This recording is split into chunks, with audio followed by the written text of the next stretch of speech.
And good evening, ladies and gentlemen. Welcome to another Smoker Show, Season 2, Episode 18. I'm going to wait for my good friend Bill Tarling to tell me that everything is working correctly. I think it is. But yeah, welcome. We have a very, very exciting show for you lined up today. A lot of stuff to talk about. We're going to have a little bit of fun. And we're going to attempt, against my better judgment, DIY live on camera for you guys. And listen, I know this is maybe a sensitive subject. Even me and Phil, we kind of struggled with it at the beginning. We do want vape shops to survive. We want you to go out there and support small businesses. But the reality is that there is a lot of laws and a lot of bans going on. So it's nothing wrong to have this in your back pocket, and maybe if we can help you with that a little bit, we have done our part to keep you off cigarettes. That's what the Smoker Show is all about. And without further ado, I am going to introduce my co-host to the Smoker Show, Mr. Phil Busardo. Hello, Dimitri. Tonight we're going to make the e-liquid, and I speak Italian for you because we do the Italian interview, and I get inspired to speak the Italian. So I'm going to do the Italian, and we're going to make the e-liquid tonight, the DIY. Yes. Boy, you really went all out on that. Yes. You know, when I do a thing, I do it right. I do it correct. You know what I say? You know what I mean? You know what? You should do the entire show in that accent. It's okay. I do it for you. I do it for you. And you get hungry. You feel like the pizza or the pasta. You know, I'm not gonna lie to you. I do it for you. Yes. I am strange. You know, when I speak it like this, Larry understand me. Larry, he know what I say. I'm sure he doesn't. Like if I say arrogotta, he understand what I say. If I say mozzarella, he understand what I say. So I do the show like this, so no problem. Can I be completely honest with you? Yes, I am strangely aroused right now by your outfit. Yes, I know. You know what would be better? I make it the penis to go like this. I know what you say.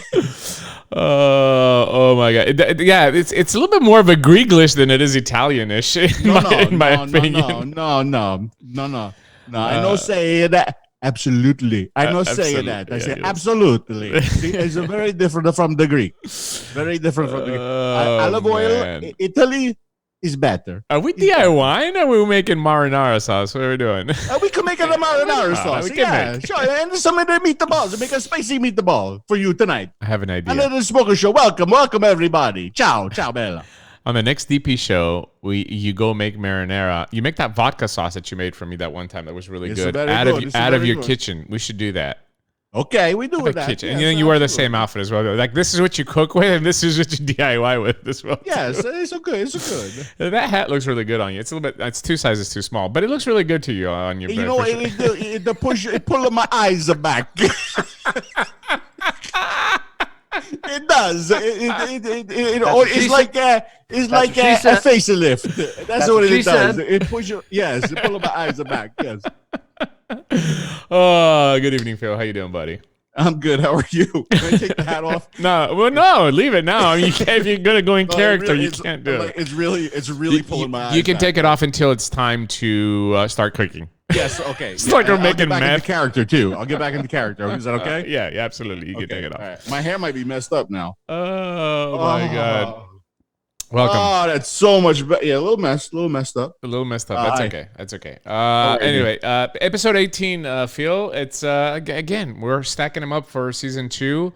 Yes. We've been promising to do this one for a few weeks now, and it's time to get it done. I do want to remind everybody that we do have a telephone line. It's 215-383-5752. You'll see it down here. You can call it, and then you can press 1 when you hear a British lady speaking, and you will pop up on our switchboard, and then we can bring you in if you have any questions, comments, or want some cooking advice from Mr. Phil Busardo. Yes, absolutely. But please join in the conversation. Call in, hang out with us.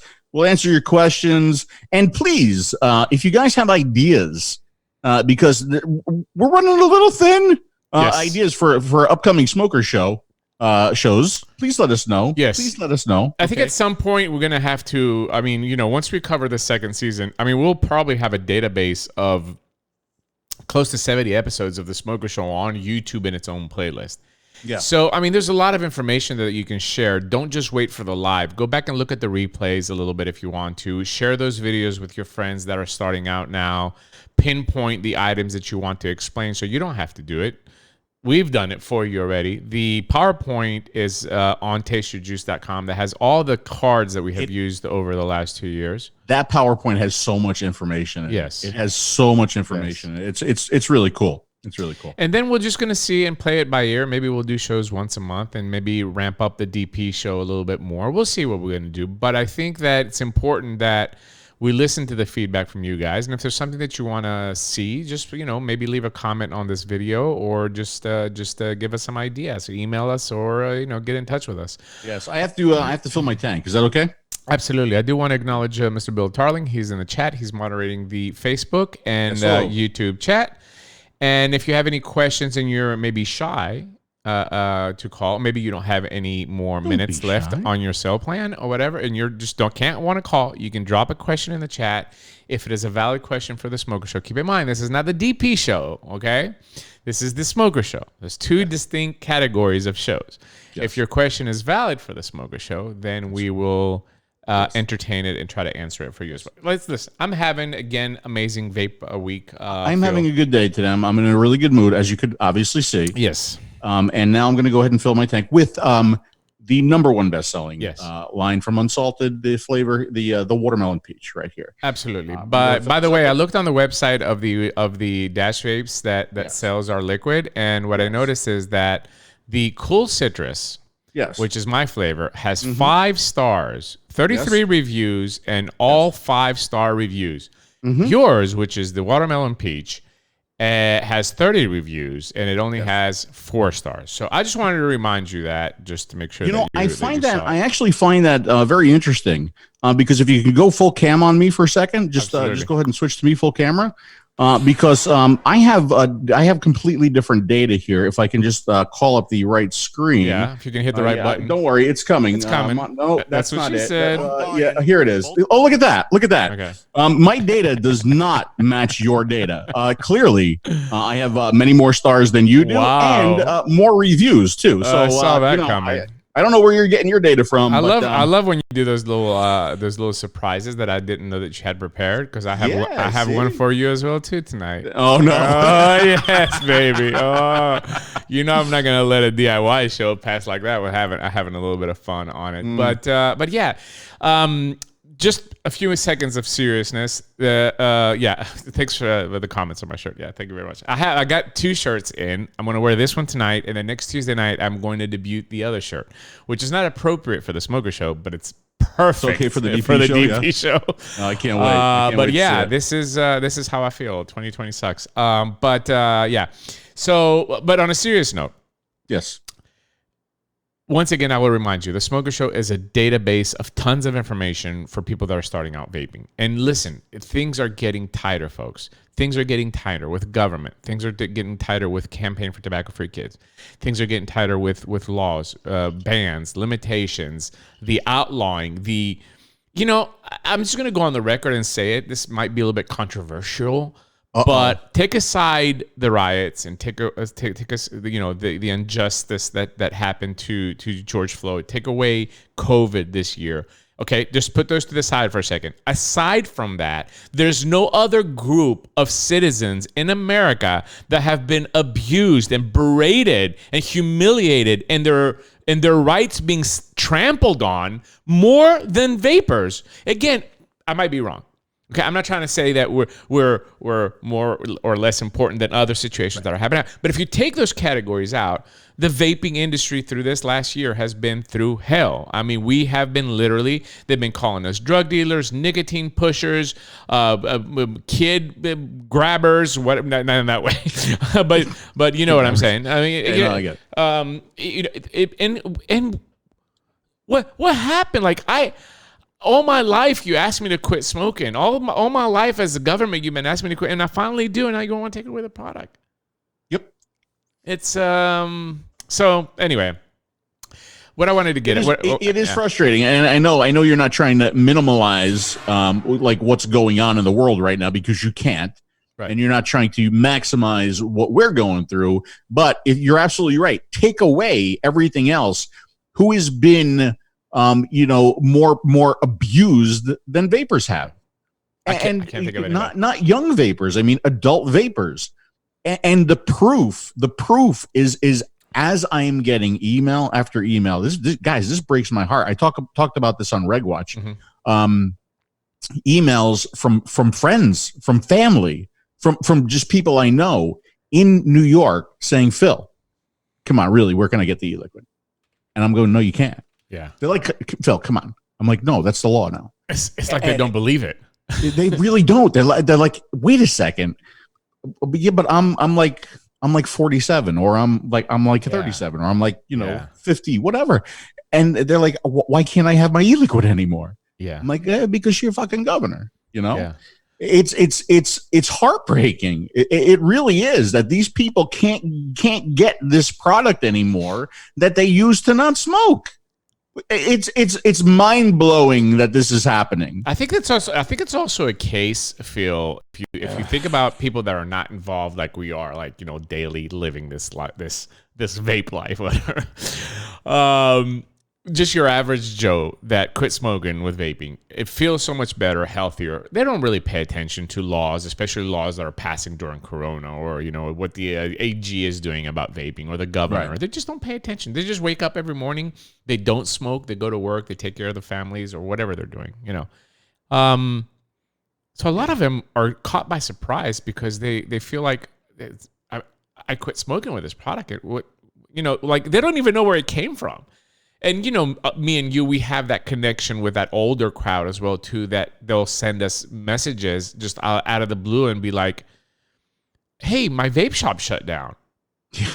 And I'm like, yeah, well, New York.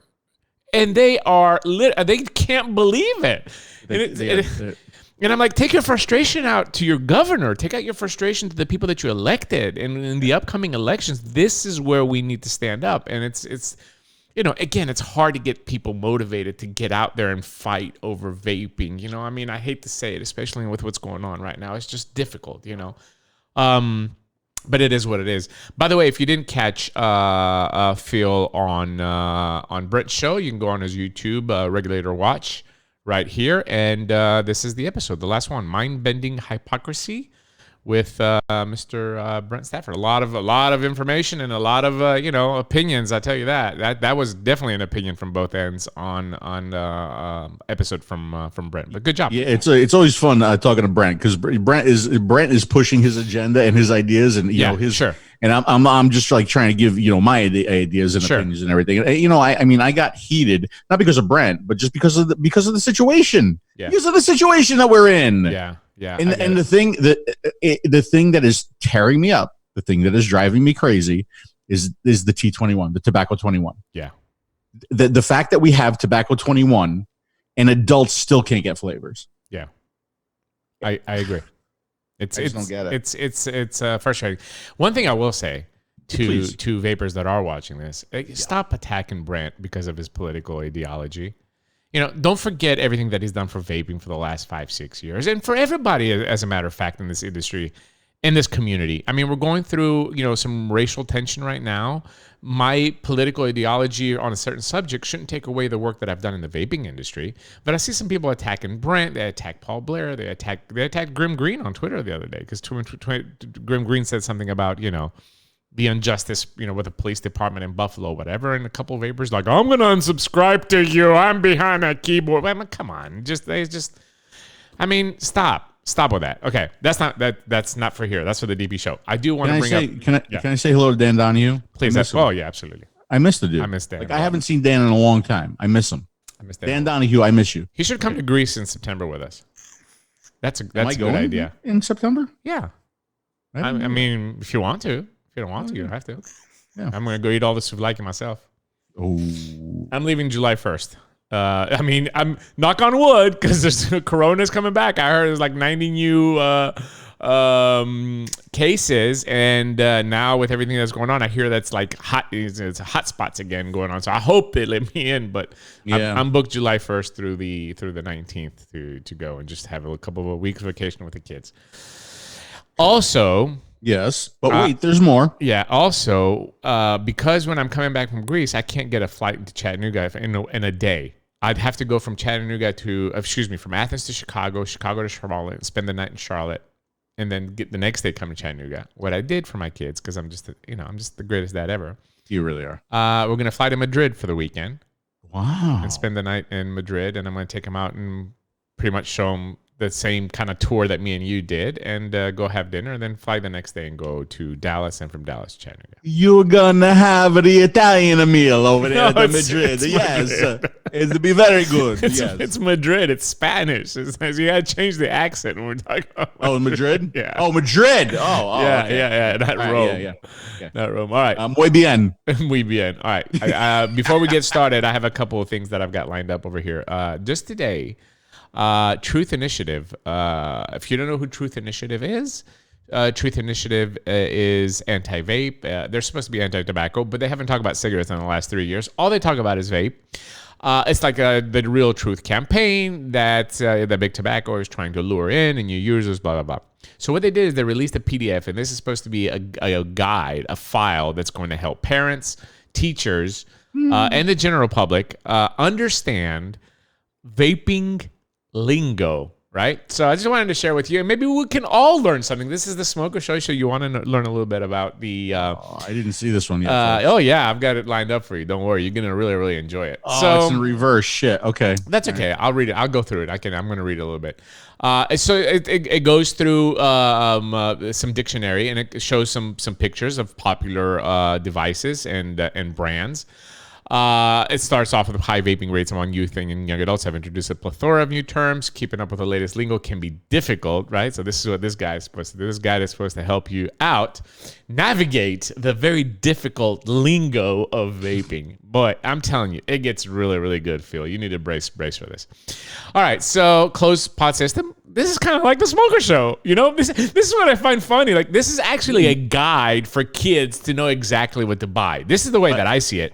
Yeah. And by the way, he watched our show. That's where he got all the information from. Yeah.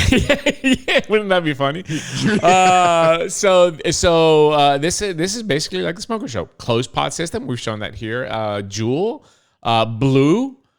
This is also Enjoy, the Views from RJR, and the Views Alto, right? This is under the category of closed. This is all different closed type of systems that you can get, but you can get open refillable systems. This one is the Box Mod right here.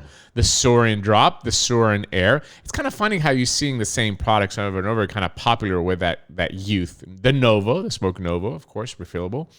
And here we have the Vape Juice. Okay, This is the Vape Juice. 𝘃𝗽𝗏, which is supposed to be Kit Kat, and Bubbly Butt. Now listen, I'm going to tell you. Picked two winners there, didn't they? I'm going to tell you. The fact that there's stupid e-liquid manufacturers is something that me and Phil have called out since 2014. Okay, I can't help somebody that's going to copy the Kit Kat logo or somebody that's going to call their liquid Bubbly Butt.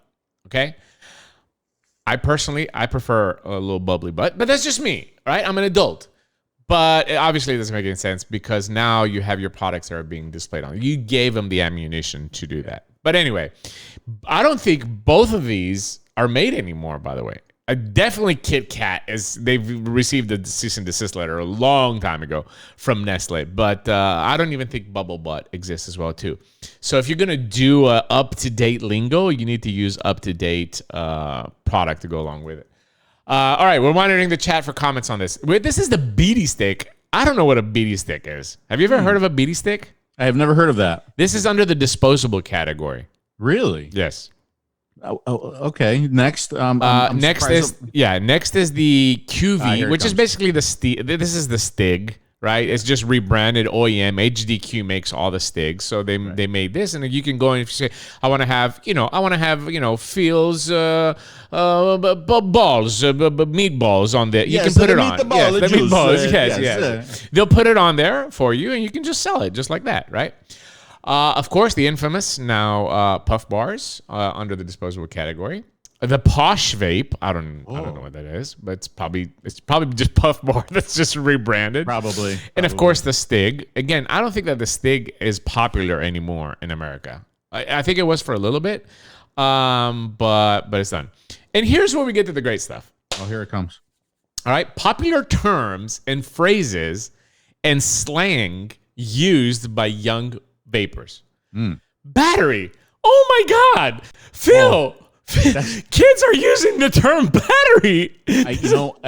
If it was not in that document, I would not know what it was. So I'm so happy. I'm so happy that it's in there. Can you please go back to the document and explain it to me? Because I'm waiting. A battery is the part that provides power to the heating element to warm. Listen, warm like you're fucking making milk, to warm the e-liquid and produce vapor. That's the part that does it. It's the battery. Oh, the battery. It's also called a bat with two T's. It's also called a bat. Like a baseball bat? Yeah. Okay. Right. Blanks, empty cartridges. Cartridge, cart, a refillable vape juice container. I love the terminology here too, as well. Yes. They could have easily said a refillable e-liquid container, but of course they're not going to use the word liquid. Absolutely. Come on. They're using vape juice to make it a little bit more, no shock value there, brother. Right. Yeah. Clone, a knockoff of an original device that is typically less expensive.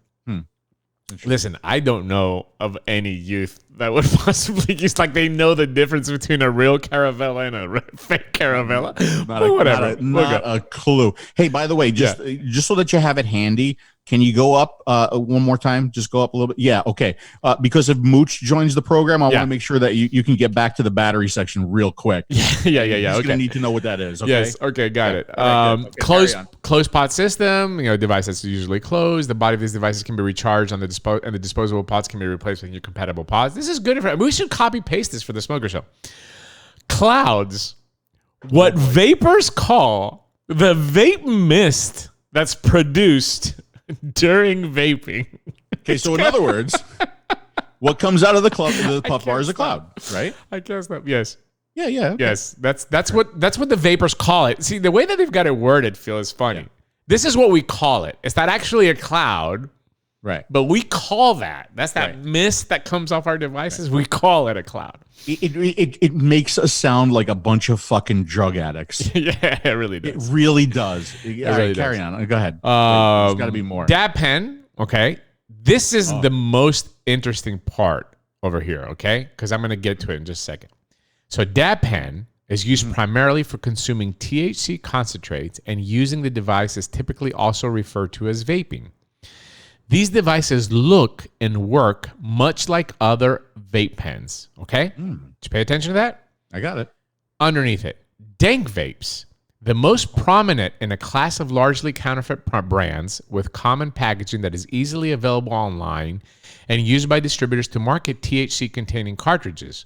According to CDC and Prevention Report on e-cigarette or vaping product use associated lung injury.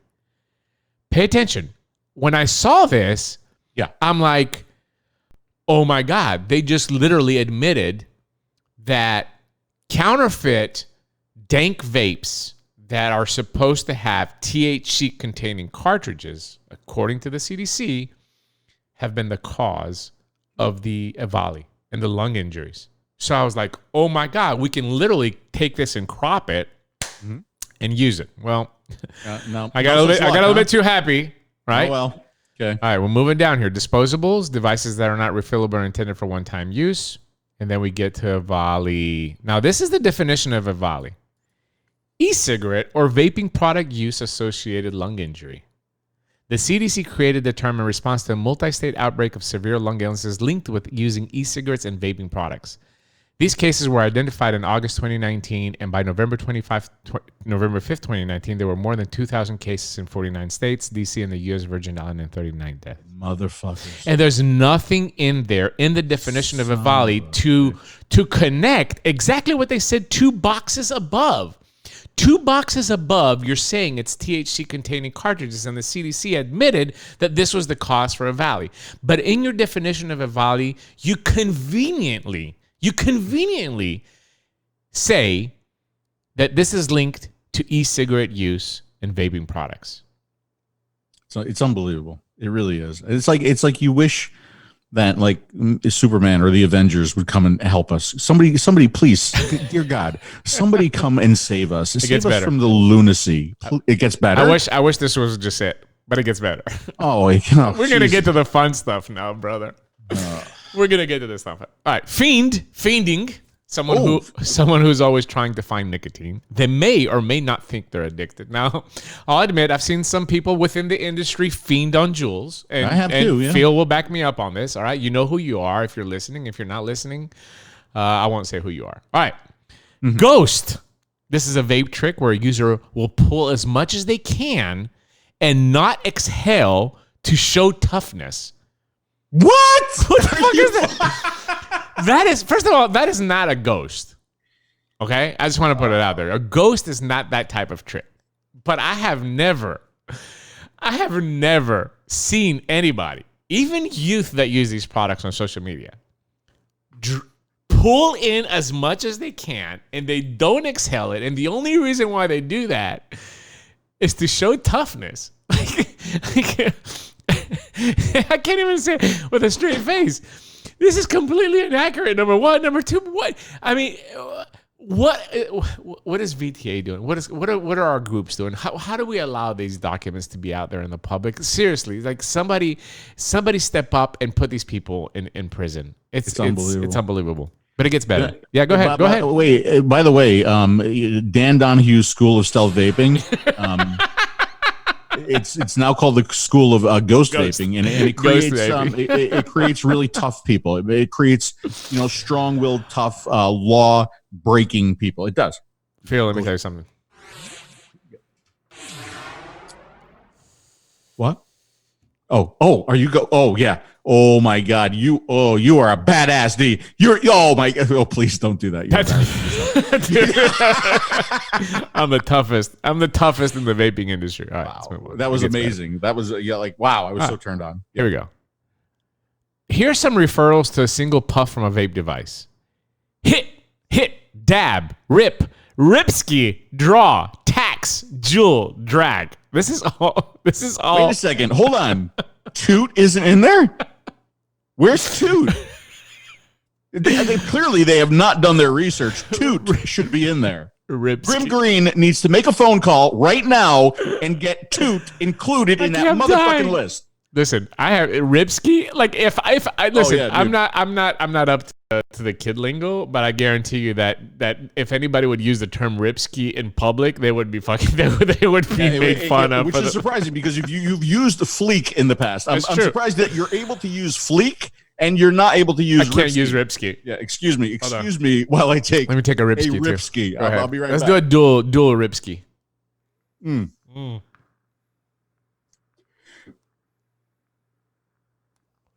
Wow. You're ghosting, bro. No, that's a new thing. What is that? You're going to die. Easy. No. Exhale. You're too old for this. Go ahead. That is a ghost Ripski right there. All right. Let me move on. We got a lot of shit to get into. The liquid that is vaporized when using e-cigarettes is called juice, e-liquid, liquid, e-juice. Yeah, all right. They got liquid in there. Yay. Greening.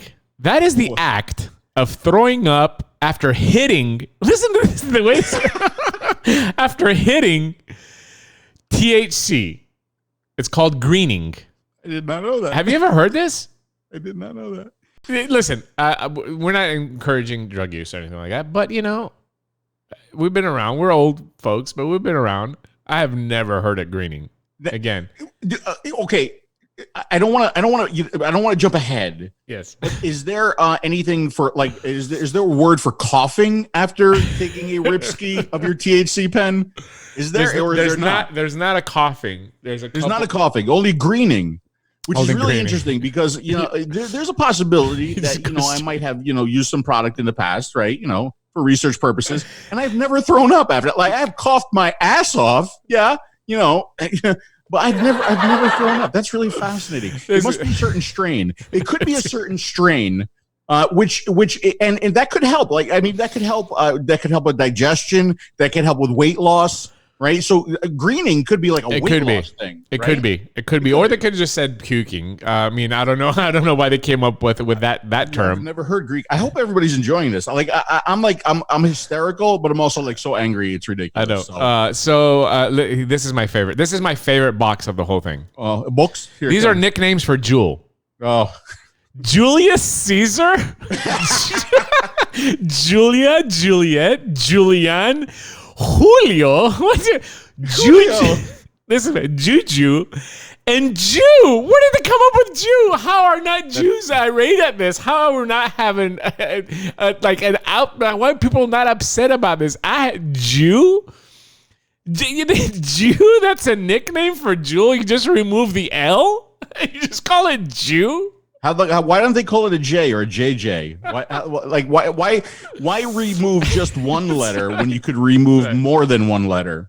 Right? Doesn't that make sense? Oh my God! And by the way, from now on, yes, I want you to refer me as Julius Caesar. I do. Thank you very much. I do. Thank you very much. Well, behind your back though. Yeah. Like when I'm talking to Larry, I refer to you as Julius Caesar. Thank you very much. Thank you very much. You're welcome. You're welcome. All right, let me go through these. Milligrams, the measure of amount of nicotine found in vape juice. Milliliters, the measure of the amount of liquid in a pod cartridge. Again, that's not accurate because it's the same thing for a bottle as well, too. Mint gang, mango gang, and so forth. That is a group that vapors can identify with if they are mint or mango vape juicers. This sucks. So let me repeat. This sucks because I don't have a watermelon peach gang. You took away my fucking joke. That's what I was saying. Like, what is our gang gonna be called? Like, you know, I mean, especially yours is so long. It's like watermelon peach gango. By the way, in the watermelon peach gang, what you gotta do? Okay, right.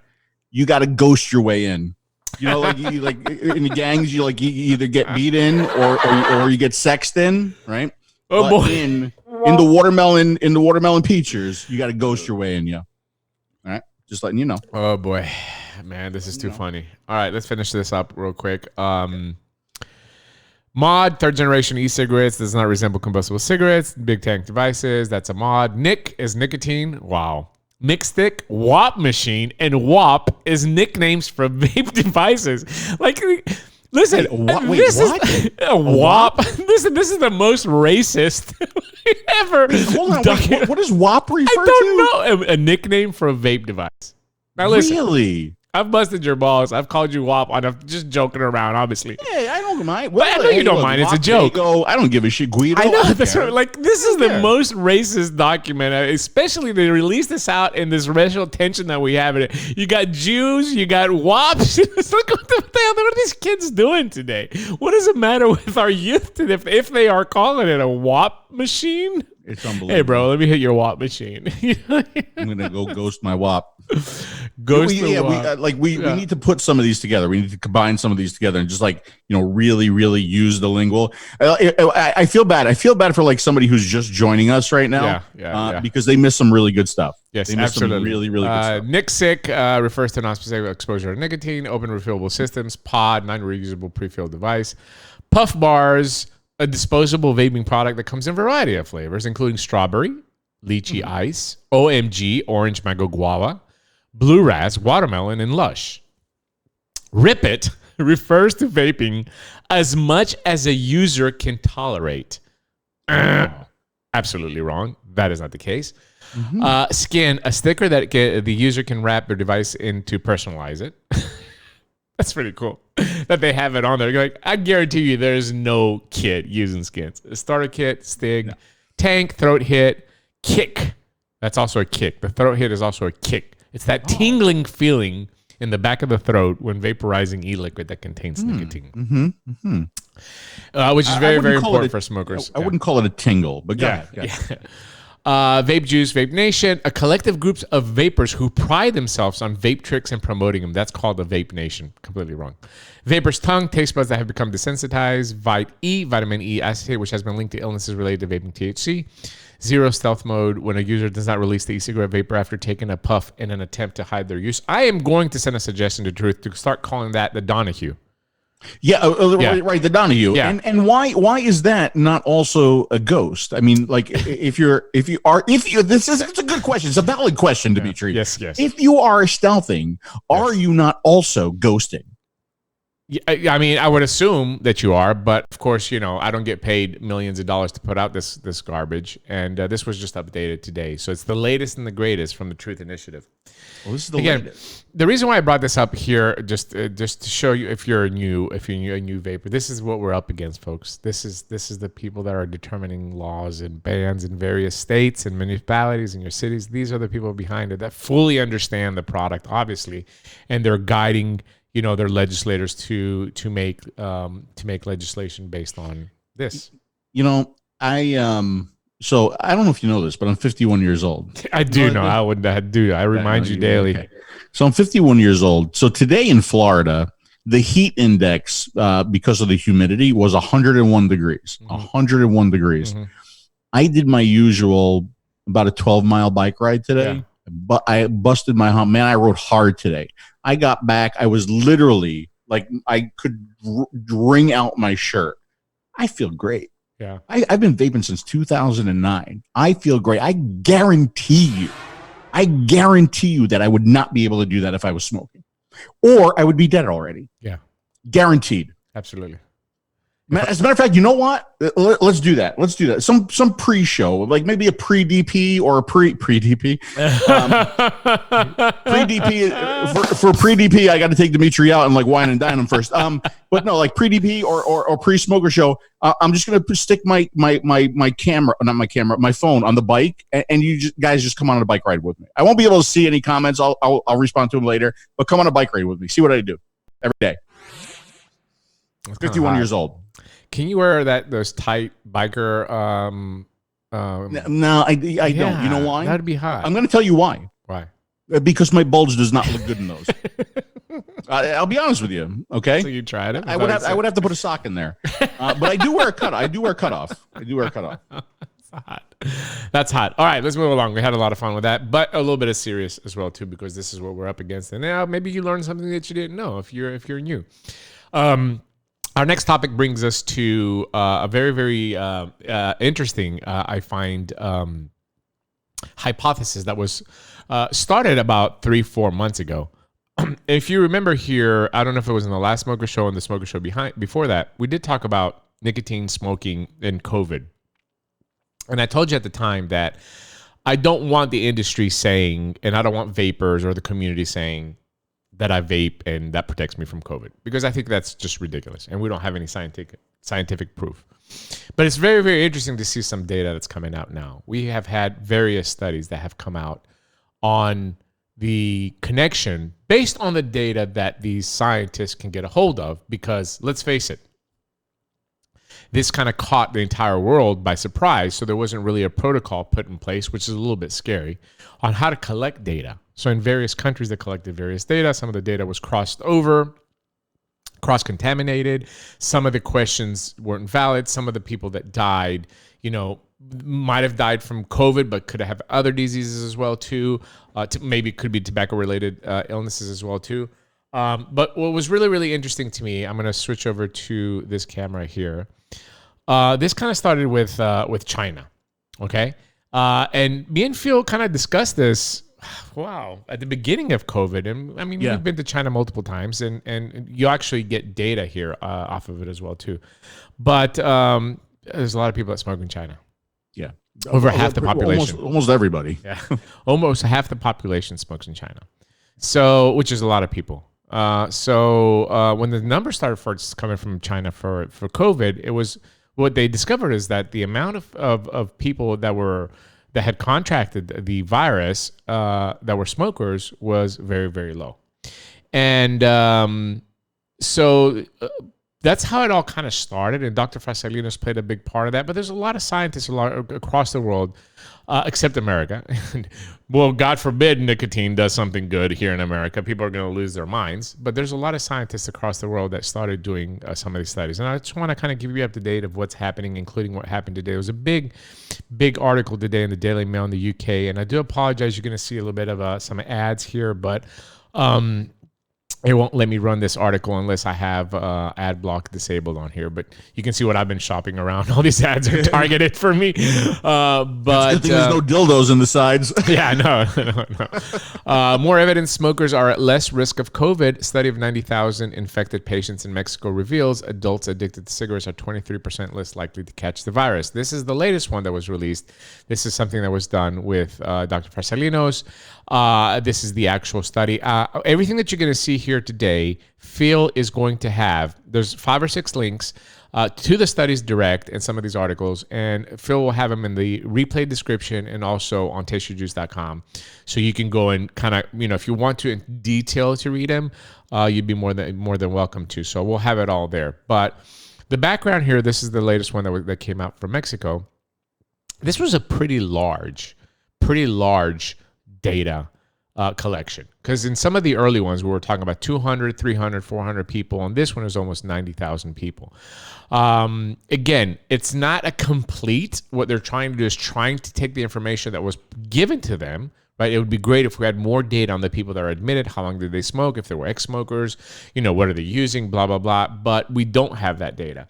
But based on the data that they had, what they were trying to determine is, of course, the amount of people that were smokers. Again, Mexico is a heavy smoking country, and how many of those are identified risk factors for COVID, depending if you're smoking, if you're not. And but this was kind of the setting for it. On this particular one in research, this particular research here, the study that was just done in Mexico added more weight to the evidence, which experts have called bizarre and said warrants further investigation. They analyzed the data of over 90,000 patients and found smokers were 23% less likely than non-smokers to get diagnosed with COVID. The team also found smokers who did get infected were no more likely to need intensive care, be hooked up to a ventilator, or die. So, I mean, once you have contracted, it really doesn't make any difference. If anything, I think that you're going to see in most of these cases that heavy smokers for a lot of years probably are more susceptible to die after you contracted. But the fact that not a lot of smokers are contracted is something that the scientists want to bring up. And it's something that we want to bring up now that we have data. And of course, here on the Smoker Show, we always like to talk about data. These findings from Mexico support the theory that smokers are somehow protected from COVID-19, with data from Britain, the US, China, and Italy all suggesting the same. Scientists are starting to believe nicotine may be able to block the coronavirus from entering cells, preventing the infection in the first place. Others say nicotine may control the immune system, stopping it from dangerously reacting to infection, a phenomenon found to be killing many COVID-19 patients. And I do want to bring this up, and I'll dive into this a little bit more, but I do want to bring this up because, listen, I know if you're a smoker and you're thinking about trying vaping, or if you're a new vapor now and you look at the news, what are you going to think? Based on what you see in American media, Phil, if you just quit 2 weeks ago and you're using a vapor, what would you think if you were a smoker or a vapor? I would think I'm going to die tomorrow. Yes. I would think quit it, stop. I must stop. It must be bad. Yes. Because unfortunately, the Smoker Show does not have the reach of CNN and MSNBC and Fox News. We don't. We wished we did. Right. We wished we can get there, and we wished we could argue our point with facts and data and real life experience, right? Yeah. But unfortunately, we can't. So it's the mainstream propaganda, at work. Absolutely. And this is the goal of this show, is like, if you're a vapor and you hear this from a new vapor or you're a smoker, it's like, oh yeah, CDC told me that if I vape, I'm more prone to catch corona than I am. Yeah. It's complete horseshit. This is complete bullshit. There's absolutely nothing scientifically. And again, this is where we fault. Like, how do we allow these people to make these statements publicly? And then the other groups like Tobacco Free Kids take it and really amplify the message, or Bloomberg and all these. And we just sit back and take it. But there is absolutely no scientific data that says if you vape or you smoke, you're more likely to get corona. Absolutely. In fact, what we're showing you here today is the complete opposite. Okay? I'm not saying that it's the antidote, right? I'm not saying that it's the immunization to corona. I'm just saying based on, yes. That's a good question, though, right? You raised something there that I would like to ask your opinion. Okay? Somewhere overseas, they find out that injecting pure nicotine, right, a high dose of pure nicotine directly into the body does. They figured this out. Okay, I'm just making something up. Does kill corona, and it's a cure. It's a cure.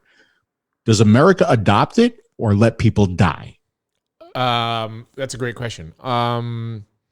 I think that they would have to go through the FDA, like we're seeing the drug companies do now. I think it would be a bidding war on who's going to make the most billions. And once they figure out how they're going to be able to make multiple billions out of it, they probably would embrace it. But it would be in a pharmaceutical form factor, and it wouldn't be in an enjoyable watermelon peach gang yo factor. You know what I'm saying? Word up. Right. Word up, man. I'm going to get a tattoo. I'm going to get watermelon gang right here on my... You should. You absolutely should. Exactly. Yeah. We're put a big watermelon and a big peach like banging. All right. So how did we get to this point? I want to give you a little history on it as well, too. And I have all the studies here ready to be pulled up for you guys as well, too. The first was in Italy. Very, very small, number of that this kind of began. This is where kind of Dr. F kind of got a whiff of it and started exploring it a little bit more. But that study in Italy found that 5% of 441 COVID patients who needed to be admitted to an Italian hospital were smokers. Again, I remind you, these are European countries. Folks, there's a lot of smoking. All right? Trust me, we've been to all of them. There's a lot of smoking. I grew up there. So that number is extremely low if you think about it. Only 5% of these 441. Of course, it's a very small data set, all right? It's not a big number. But if you think about the percentages between that, on this particular study, it means that there is something there. This is what kind of triggered the initiation of people to start looking into nicotine and smoking and alternative nicotine products as well, too. Next, we had China. China was the big one, okay? Because if you look at China, there was a review done, which included 22 studies. These were done in various hospitals in China that showed that 3.8 to 7.6% of COVID patients were current smokers and fewer than 5% were former smokers. The 2018 data shows that more than half the population of the country are current smokers. 50.5% of men in China smoke. That's a tremendous number of people. So you would expect a tremendous amount of smokers to be in the hospital documenting these cases of COVID. But that wasn't the case in China, which I mean, honestly, for me and Phil, I want to tell you, I was floored when I got that data set. And remember, we talked about it privately as well, too, that you would think that more people would be in a hospital in China with it. But yeah, absolutely. Right. I mean, the numbers that you're talking about, the percentages that you're talking about, I mean, that's impressive. Yes. Impressive. Yes. In a bad way, but still In impressive. a bad way. Carrying on, a separate study published in early by April by scientists in New York and Athens that looked at 13 Chinese studies that had registered smoking as a precondition and found the number of smokers across the whole sample of 5,300 patients was 6.5%. That is I mean, it says it in the article as well, too. But that is extremely low in a country with, millions of people that half of them smoke. Right? 6.5% is extremely, extremely low. Then we had South Korea, and one South Korea study looked at by UCL, 18.5% were current smokers, which almost matches the smoking prevalence of 19.3% in 2016. France, this was the big one that kind of started a lot of these bigger ones that followed after that. In a study conducted in France, 7.1% were current smokers, 6.1% of whom who were hospitalized, but much higher smoking rates are recorded in the population at 32%. The results were different for former smokers, of which there are 31.4% in France. A much higher 59.1% of COVID patients were former smokers. So I mean, listen, this is the Smoker Show, and I'm not going to judge if you're smoking if you're not smoking, but definitely don't take that as a clue to go back to smoking, because you can see, this is not the case. There is definitely something there, and you're going to see what the scientists talk about as well too afterwards. Yeah, and it's unfortunate too that this is just looking at cigarette smokers, right? I mean, there's no data separating cigarette smokers out from vapors, correct? Correct. Yeah, that's Absolutely. Unfortunate. Yeah, because these hospitals were not prepared to ask the question if you're a smoker or a vapor, or if you're even if you're a former smoker, or if you continue to, if you're vaping now and then. It's just not set up. Yeah, and because I would be very, very interested in, number one, to see if the results are similar, right? Yeah. And number two, potentially even better because you add the PG on top of it. Yeah. Right? Absolutely. And by the way, you can tell the only thing I've been shopping for the last 2 months is audio and motorcycle shit. These ads are like really, really aggressive. Anyway, so in the UK, this is a big international study with participants predominantly from the UK in a hospital setting. 5% were current or 5% feel. That is just, it's just astonishing to me how they looked at almost 2.4 million users of the app. This is an app that was being used in Europe to get barometers and get various studies. But again, UK, just another example of that paper that's been up there. It hasn't been peer reviewed, but it's going to be available here soon. In the US, of course, only one study conducted by American Center for Disease Control at over 7,000 people who tested positive for coronavirus found that just 1.3% of them were smokers against the 14% of all Americans that the CDC says smoke. The study also found that the smokers stood no greater chance of ending up in hospital or in ICU. In U.S. studies reviewed by UCL, 1.3 to 27.2% were current smokers, in contrast to a smoking prevalence of 13.8% in 2018. Again, you're not going to see this, of course, in the mainstream media and the news because this is actually good data. Now, you're going to see what the doctors say as well, too. If you look at some of these studies and some of the conclusions that they come up here, they say that there might be something between nicotine and smoking. And of course, they highly suggest that there are alternative nicotine products out there like vaping, but also there's lozenges, there's snus, there's other products out there for you to be able to get nicotine without having the combustion part of it, which is the bad part in the cigarette. They actually mention vaping. Yes, absolutely. And you're going to see this in all these studies that have been done. Everybody suggests the same thing. Well, they don't actually say vaping. They say that there's alternative nicotine delivery products out there, so it's more of a scientific term because you can't really use the term vaping in a study that you're going to put it out. Yeah. You're going But you see here, I mean, all these findings are just preliminary and they're in their early stage. So take in consideration that there is going to be, these guys over in Europe are not letting this thing go. Okay, they're not letting this go. It might be squashed here in America for now, temporarily. But these guys, and I've talked to quite a few of them, they're not letting this thing go. They're going to expand and expand and expand. They're putting in parameters and protocols now in various hospitals in order, as there might be another wave that comes. People are talking about another wave of corona in September and October, right? They're putting the protocols in place today to make sure that they're prepared to answer the correct questions when somebody comes in and they're trying to collect data as well too.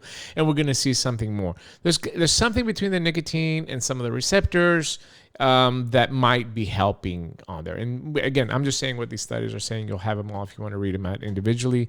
Also, the nicotine cholinergic system is what it's called.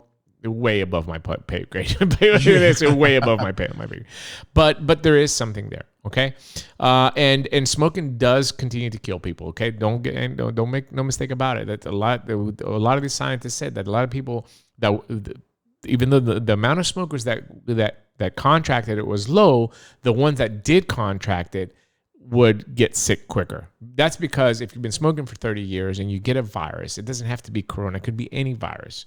You could die immediately because your system is so weak and you have coronary disease and you have other problems that have been caused by smoking as well too. So keep that in mind, that if you do get it and you smoke, that puts you in a higher risk of dying quicker or not being able to come back from it. You know what I wonder? I wonder if there's any data showing that vape shop business increased because of that study, because of that publication. And the reason why I ask, right, is because when I found out that, potentially tonic water and zinc could stop you from getting corona, I couldn't find zinc anywhere. I couldn't find tonic water on the shelves. Yeah. Right. So, I mean, does that increase vape shop revenues? Are people running out to take up vaping? Here in America? No, not in America. In the UK. I don't know if people would run out to. I mean, it would take a smoker to run out and vape, right? To go try vaping. But if a smoker is a smoker and he sees this, he's probably not going to quit smoking, because he almost feels like, oh, Well, I got you. Right. I was right, you know? So I don't think it's going to change the vape shop mentality. Like it's business or whatever. It's going to draw more business in there. Unless they're able to determine that the difference is nicotine and not smoking, then that might draw business out to stores. But then again, that's going to be determining on how Corona is going to expand. If there's going to be immunization, they're going to pump us full of drugs, and there's going to be an antidote. There's going to be a, Phil. It's 2020 in America right now. We can't get immediate coronavirus results. Well, not only can we not get immediate coronavirus results, but every time we turn around, the CDC changes their recommendations. Oh, yeah. Listen, definitely don't trust the CDC. There's no, Do you know? There's no doubt about that. I don't know if you know this, but Brent Stafford shared a late breaking article with me on the show the other night. But the WHO put out a report saying that now they believe it is very, very rare. Asymptomatic. Yeah. Yes, asymptomatic transmission is very, very rare. But the Surgeon General made an announcement a couple months ago based on your the boyfriend. WHO. Yeah, my boyfriend. Yeah. He made an announcement a couple months ago that to prevent asymptomatic transmission, we should wear face cloths. That's our U.S. Surgeon General said that, which, by the way, is not a surgeon and he's not a general. He's a fraud, a pharmaceutical peon. But anyway, see why you get me fired up. But anyway, yeah, there's definitely. I want to read exactly because I don't want to be misquoted. This is scientific stuff. I just want to read exactly what the doctors are saying here. So, there's interaction between SARS-CoV-2 and the nicotinic cholinergic system should be further examined, and any proposal for the repurposing of alpha-7 antagonists should be approached with caution to potentially propagate the cytokine storm and adversely affect the prognosis. All right. So, obviously, smoking cannot be considered protective for COVID-19. Okay, I just want to make sure I put that out there. Or any other disease, but pharmaceutical nicotine products are widely available and the role in COVID-19 should be explored. Okay, this is exactly how it's worded in there. I just didn't want to misquote and tell people that vaping is the way to go. But count them, all right? Let me go back here. Count them. We got 1, 2, 3, 4, 5. 5 studies right now on exploring the connection between smoking, nicotine, and the low number of COVID patients. So, look, I mean, just on statistics alone, I'm going to say that there's something there. Okay. I would never, and I will continue to do that. I will never tell anybody, vape, you're not going to catch corona. Please don't do that. Okay. Just take the data for what it is, but there's something there. Yeah. One of the things that we always say on the Smoker Show, look, if you don't vape and you don't smoke, continue to do neither, right? Absolutely. This show is all about getting adult smokers into, when all the other cessation products haven't worked for them, to get them into tobacco harm reduction through vaping. That's the purpose of this show, right? Absolutely. But you know what I like? I like what you said before is that they're not letting this go. I like that. Yes. Because it's good. It just continues to get shit like that is going to get squashed in the U.S. Right. Yes. But I love the fact that you said they're not letting this go, and I think that's fantastic. Right. I think it needs to be looked at. I mean, because if this could potentially prevent people or reduce the risk of corona through the use of nicotine in a safe way, it should continue to be looked at. Yes. Because once again, nicotine is not the devil. Nicotine on its own is not the devil. Yes. Right. That's not great. It's wonderful. That's not the thing that's killing you. Nicotine's wonderful. Put that on the Truth Initiative website. How about that? All right. 215-383-5752. Call in if you have any questions or comments. We have reached the 10 o'clock mark, and we got some cooking to do, boys. So it's gonna be very interesting. By no means, don't take this as expert advice on DIY. And that's what's going to make it funny, but it's also going to show you that anybody can do it. Okay, and we had Jennifer and Wayne on the show about a month and a half ago. Go look at that episode where they talk in detail about safety, procedures, what to look for, how to get started, help groups, Facebook groups, forums, websites, YouTube. We have all that information there. This is more of like, okay, so we did that episode. Let us show you that we can do it. And listen, I'm gonna say again, preface. Phil, I envy him sometimes on some things, and on this, on some things. You had to put the disclaimer on there, some right? things. Yeah, okay. On this particular thing, when we're talking about stuff like this, like if Phil's gonna make liquid, he's gonna go balls to he's all in. He's gonna do everything proper. He's gonna do, he really gets it. He's very meticulous. Me. I'm sloppy. I'm just a sloppy. When it comes to stuff like that, I'm very focused. Like on regulation, you tell me laws. I'm very, very focused on that. But when it comes to stuff like this, so you're gonna see two different ways of making liquid today. But the ultimate result is that we can have a product to continue to stay off cigarettes. Knock on wood, if vaping for some reason does go away, and you should as well too. You should at least be prepared, and you should also know. Let me ask you this question, Dimitri. Sure. Because of all of those emails that I'm getting from New York and some out of New Jersey now, and I've heard that they're not even able to get DIY stuff in there.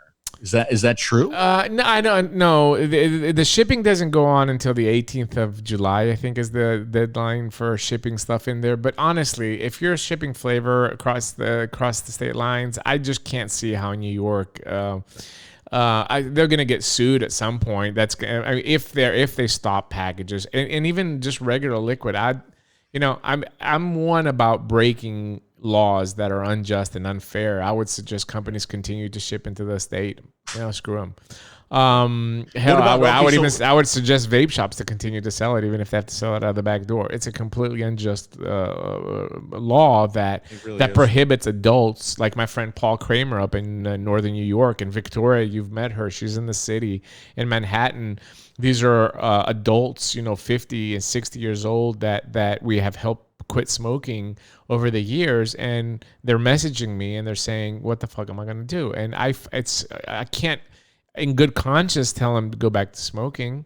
So I have to find a black market way for them to get their liquid. That's period. That's what it boils. If I have to make it for them, trust me, if you see me making liquid, you might not want to vape what I make. But I'm saying if I have to make it, I will. Yeah. Larry and I might start something up here. Yeah. We have to. Yeah. Oh, can you imagine Phil and Larry's bathtub liquid? That'd be great. Like, no, when you see my equipment, you'll see I'm doing things properly. Listen, no, but you're gonna have to black market to sell it. Maybe you do it on the boat. Like Breaking Bad had the RV, and they used to make meth out in the RV. You set up like a little lab on your boat, and then just go across the canal and sell liquid. Like with a fishing rod, like tie the bottle out and just and then they attach the money on the hook and make big liquid drops on the boat. Yeah, I can see it. I can see that. So anyway, you know what I would do? Seriously? Okay. Pennsylvania's still okay, other than the taxes, right? Pennsylvania's still good? Yes. Okay. So far. They're getting on that same boat, Massachusetts. Yeah, I'm sure. But in the meantime, okay. Because I remembered when I lived in New York and I wanted fireworks. What did I do? I drove to Pennsylvania over the border. Yeah. And there was a fireworks shop, right? There should be an e-liquid shop. Dan Donahue, go grab a spot over there. Let's go. Dan, do this, right? But like I would think not even sell like, a bottle this size, but sell a bottle this size. So you can get your liquid and get back and continue to vape and not smoke. Yeah. Right? Yeah. Yeah, absolutely. By the way, the problem is that as soon as we open that in Pennsylvania, then 6 months later, Pennsylvania will ban it. Then we have to pack up and go to another state, another bordering state. Yeah. Oh my God. Anyway, it's horrible. Before we get started, I do want to give a little shout out. Listen, the DIY community has been fantastic. And Jennifer that we had on the show has been just a tremendous help for me and Phil. Also, these two websites here. So we want to give them a huge shout out. Bull City Flavors. They, both me and Phil paid for our orders. We ordered the stuff that we needed to make liquid. They went above and beyond, threw some extras inside there. So we want to give them like a little shout out, but also the support and the help they've given us. So check them out, Bull City Flavors. They have flavors from a bunch of companies, supplies and stuff like that. And also Heartland Vapes. These two websites is where we got most of our stuff. And once again, Heartland, threw in a couple extras as well too. I told Jennifer that I wanted to make my wife a flavor, which was a disaster, but they sent out some flavorings for me to make her stuff. So thanks to both of those websites. Yeah. And disclaimer, I have no idea what Phil is going to do, and he has no idea what I'm going to do. We have not planned this. We have not talked about it. We have not pre-shot it. This is all going to be live. Oh yeah, wait a second. Wait a second. I'm going to be even worse than you because you've taken a trial run at this already. Yes. And by the way, ladies and gentlemen, okay, you should have seen the hand holding that was required by Jennifer. Dimitri is usually pretty smart. He usually does things on his own. Even I was surprised at the number of questions that he had for Jennifer as he was going through. I'm dealing with nicotine. I wanted to take it seriously. I wanted to take it seriously, and I wanted to do a good job. And thank God I asked her because I was not going down the right path. But it worked out, and I actually made a liquid, and I like it. I'll share the recipe here with you guys today if you wanna vape it as well. I mean, it's very, very mentally and very, very cold, but that's just the way that I vape. Oh, so you're doing your own recipe? Yes. Oh, I'm just gonna follow Jennifer's recipe because I actually mine is Jennifer gave it to me. Okay. I didn't come up with that. You fucking have on the. By the way, stop. First. Put your fucking hat on, and then continue. Yes, don't forget. Well, no. Who's gonna go first? You're gonna go first. You want me to go first? Yes, of course. Okay. Hold on a second. My cat is like freaking out, and can you hear him? Yes. It's unbelievable. Poor Reggie. He's during a show. He's trying to get away. That's why he's trying to get out. All right. Yes, hello, Dimitri. It is a 𝗃 back. I'm gonna make us some e-liquid, and I have another camera here. But so I look at the recipe, and the recipe is Phil's Mango Pina Colada, created by Jennifer. Jennifer shared the recipe with me. Now, I did tweak the recipe. Before you get started, we have a phone call. Do you want to bring it in now? Yeah. Go ahead. All right, let's just bring it out now real quick. 716. What's up? Hello? What is going on, Mr. Dimitri? What's going on? Can you hear me? Yes, what's going on with what? Can you hear me now? A little bit better. I took you off my earphones. Yeah, we can hear you. What's the question? Dimitri? Yeah. Okay. This is Jeff Berry. Hey, Jeff. What's up, buddy? So, not much. The problem with New York is you can cross the border, but why would you drive to Pennsylvania when, like, say, Phil, who was in Rochester, or me, I'm in the southern tier, I can drive 15 minutes to the reservation. Yeah. It's a good point. You can go to the reservation. If they have vapor products, yeah, go to the reservation. Why not? Ooh, I didn't even think about that. Is it permitted at the reservations? Yes. The New York state law is not relevant to the federal, which is the Indian reservations. So every vape shop in New York State is pretty much no flavors. Every reservation has become basically a vape shop, not knowing what they're doing. Listen, Jeff, thanks for calling and letting us know so we can relay it as well too to other people as well too. I think that's fantastic because this is what we got to do in a prohibition era. But yeah. I actually think that is a super helpful with my hat on. That is a super helpful phone call, right? Because I can now direct many of my friends who live really, really close to the reservations in that direction, right? The problem is, I hope they're making Chief Wahoo liquid. So I don't know what they're going to be making there. It's going to be the Chief Wahoo. Beggars can't be choosers, my friend. Beggars can't be choosers. So absolutely they are. Yeah. They absolutely are making just garbage liquid. Jeez. Anyway, Jeff, thanks for calling in, buddy. Thanks for that input. We really appreciate it. Dan Donahue. Not a problem. Thanks, buddy. Have a good one. Thank you. Dan Donahue. If you don't open up the place in Pennsylvania, go up and show them how to run a shop in one of the reservations. Hold on. All right, wait, you ready?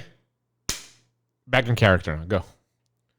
Oh, you want to be the Italian to make the e-liquid?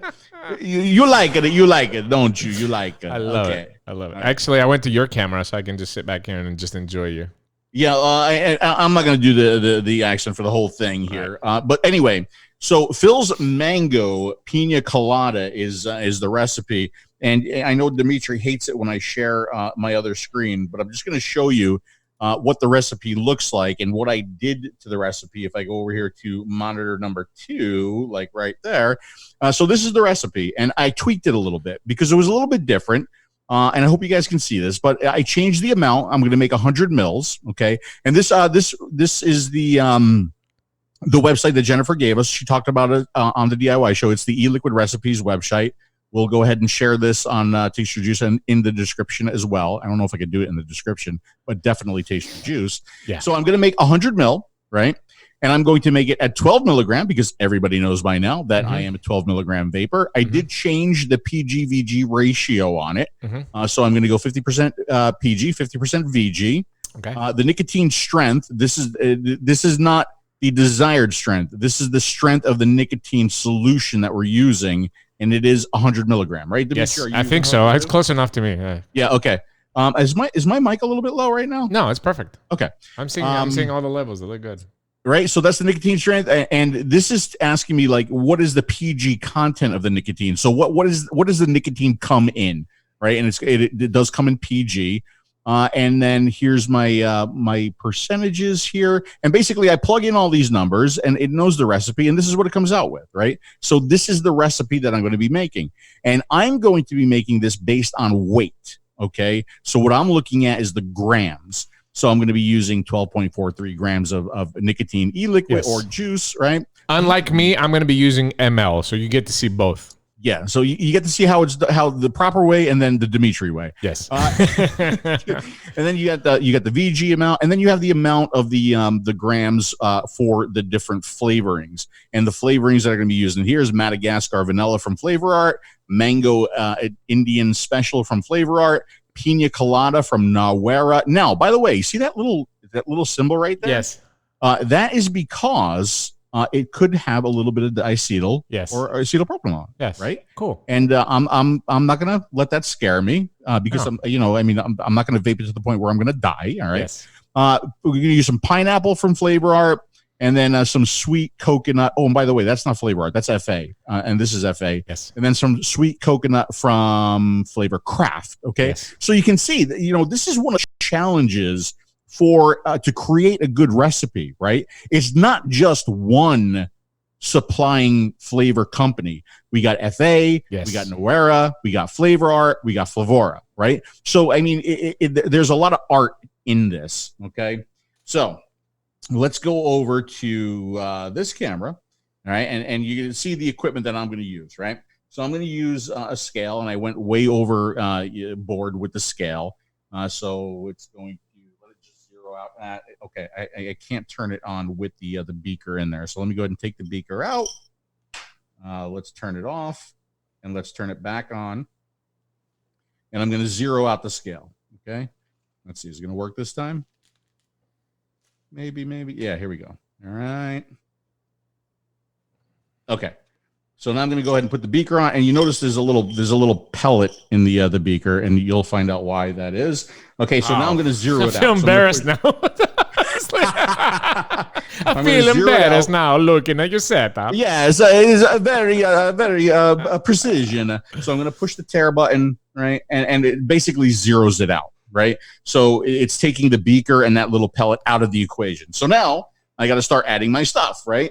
So I'm going to add the nicotine last, and I'm going to start off with the PG.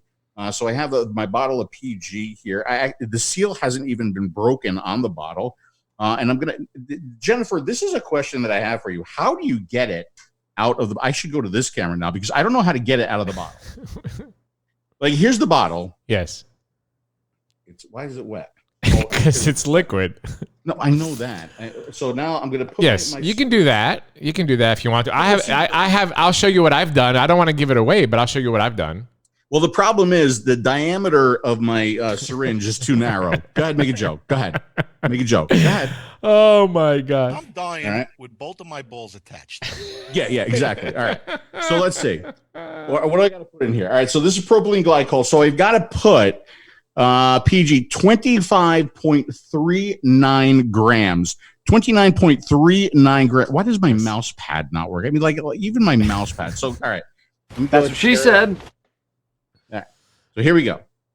There you go. So that's what I'm looking for. And, I mean, you could be exact. You could be not exact. I'm probably going to have to go to another syringe. This is probably way too little. No, we're like, it's only a 2-hour show, Phil. I mean, okay. All right. Yeah. Okay. You go back to you while I'm getting the. No. It's okay. It's okay. No, it's fun. I like it. This is the thing with Phil. Like, he goes balls to the walls with everything. Like, we can't even discuss,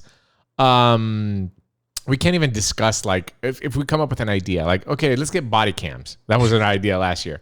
Phil bought like a cop body cam, like the one that you wear here on the side, like a cyborg. He got another one that you hang. It's like all balls to the walls. That's just the way that he is. But that's how I am. That's how I am. All right, so let's go back here. Let's add some more.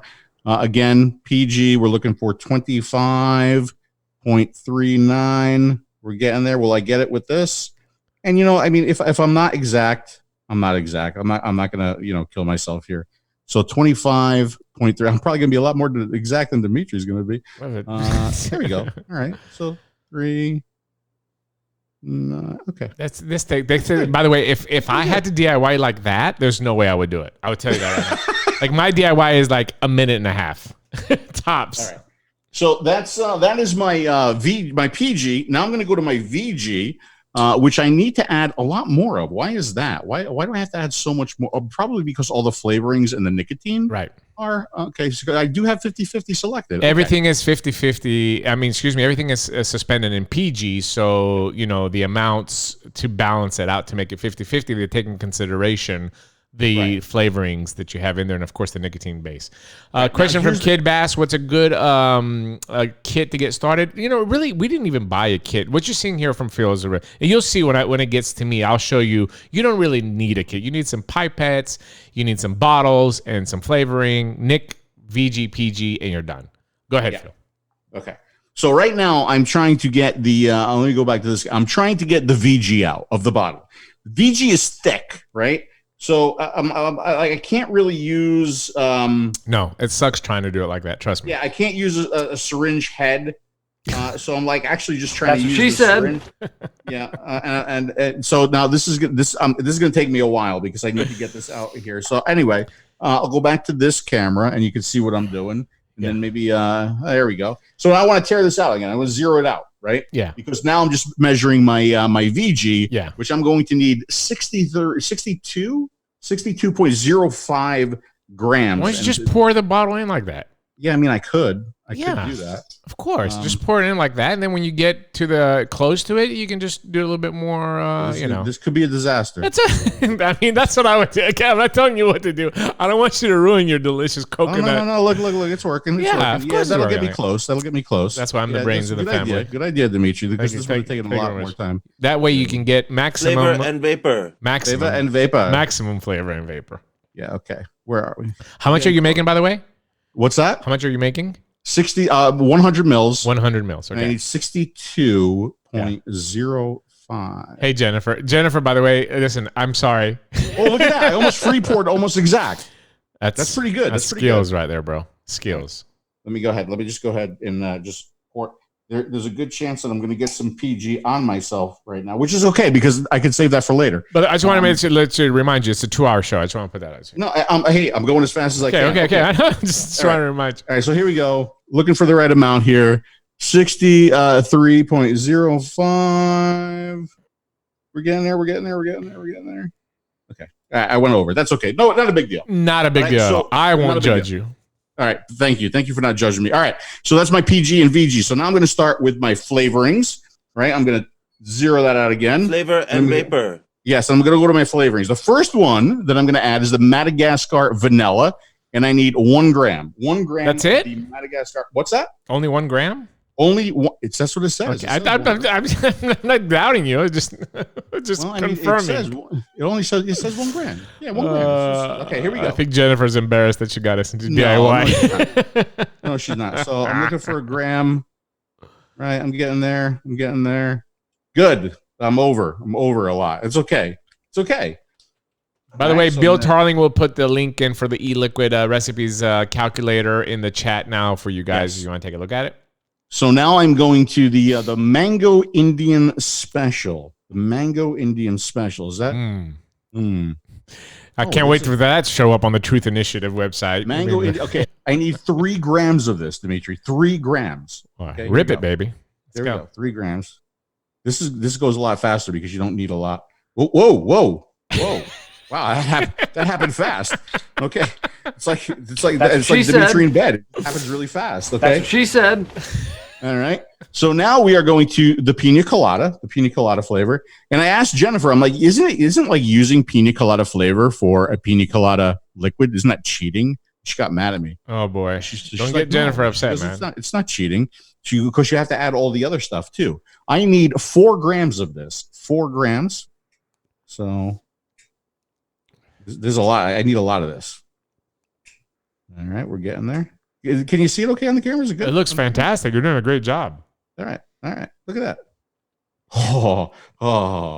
Went a little bit over. It kind of reminds me of the Jerry Seinfeld when he was putting the credit card in, when he was getting gas and it went like a penny over, and then he just like pulled the credit card out.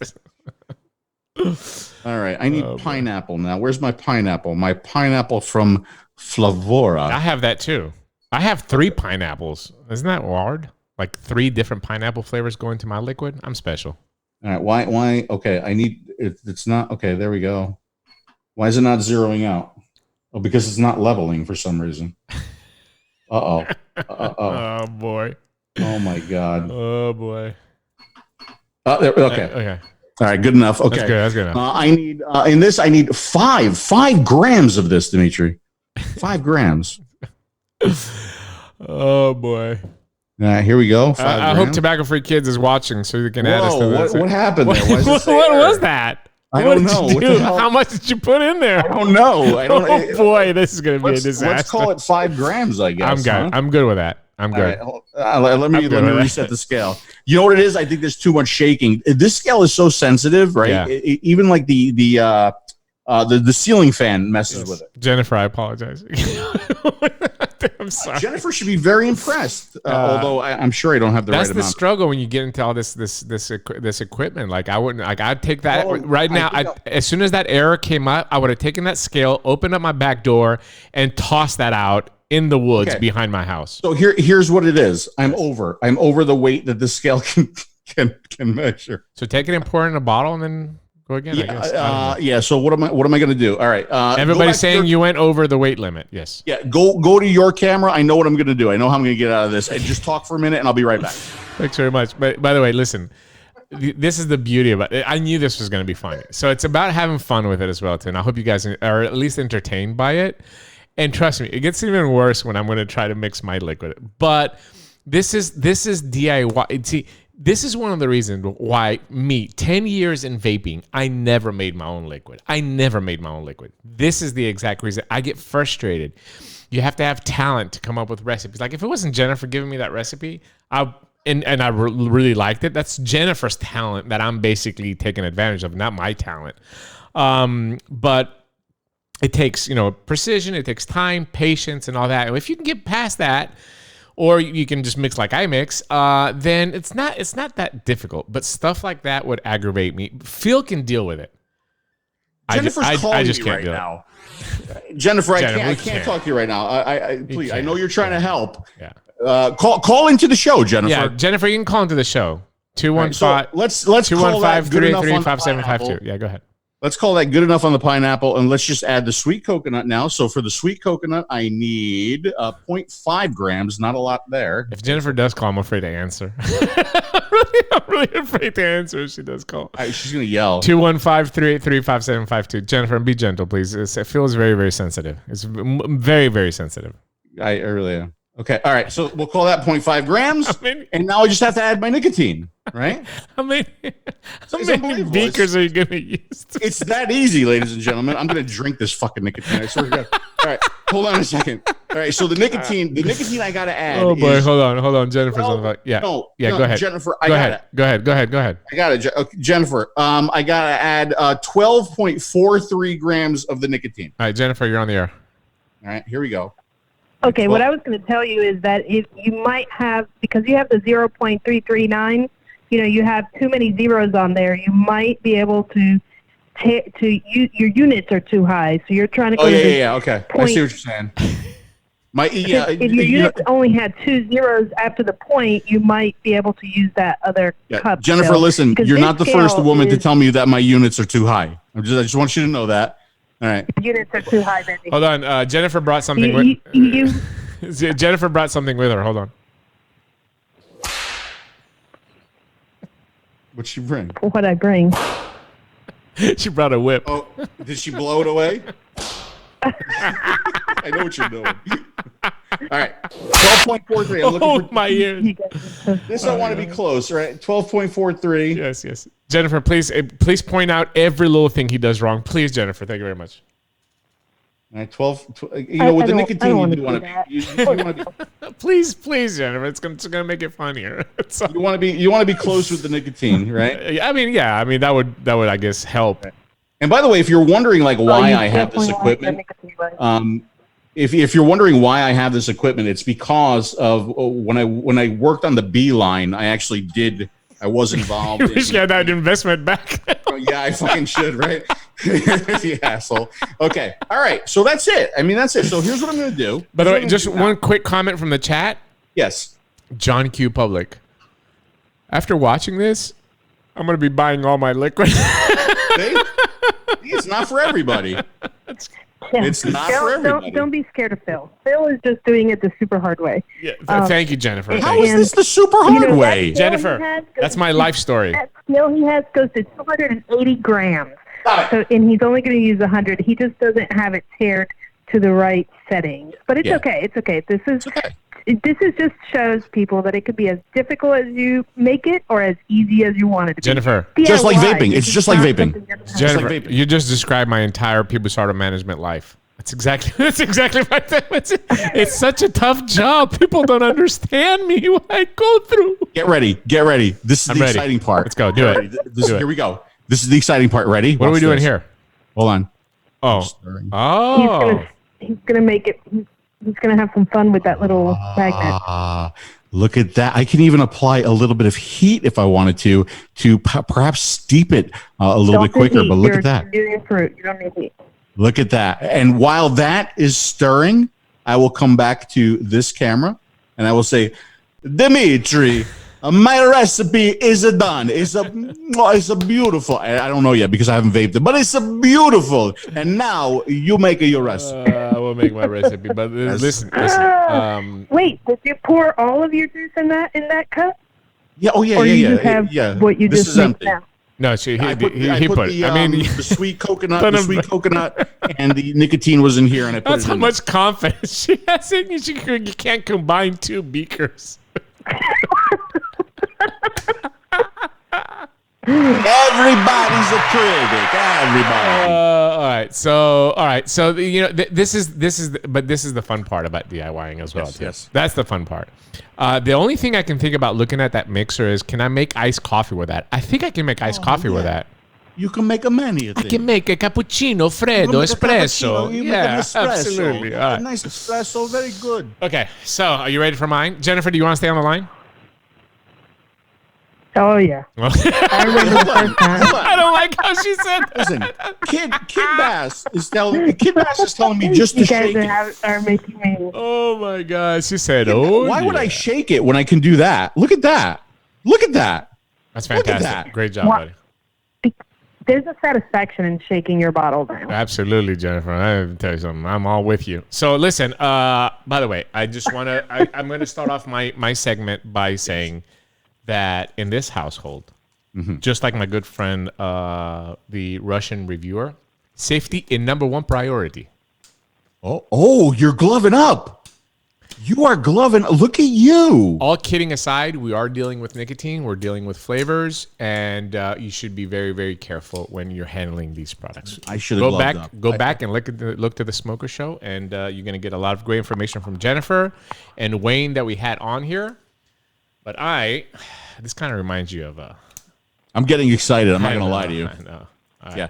So I should have gloved up. You're absolutely right. I should have gloved up. It's okay. It's okay. That's why everybody does it their own way. But I will bend over. I will not. By the way, last time I made liquid, I did not glove up. I'm just doing it for the show. You ready? Here we go. Yes. Where's my cam? Here we go. I got my camera. Where's mine? Mine is the 930. Okay. So listen, just a couple of things. I'm going to put my recipe up here on the, I think it's this one here. Screen capture. Boom. There's the recipe right there on the corner. Of course, Jennifer is the one that came up with this recipe. I'm going to make some adjustments. I can hit this little wheel over here, and I want to adapt this because I'm going to make something different here. I am going to make 30 meals because I just made 120 meals the other day. So I'm going to make 30 meals. I am going to make it 12 milligram, which is what we vape.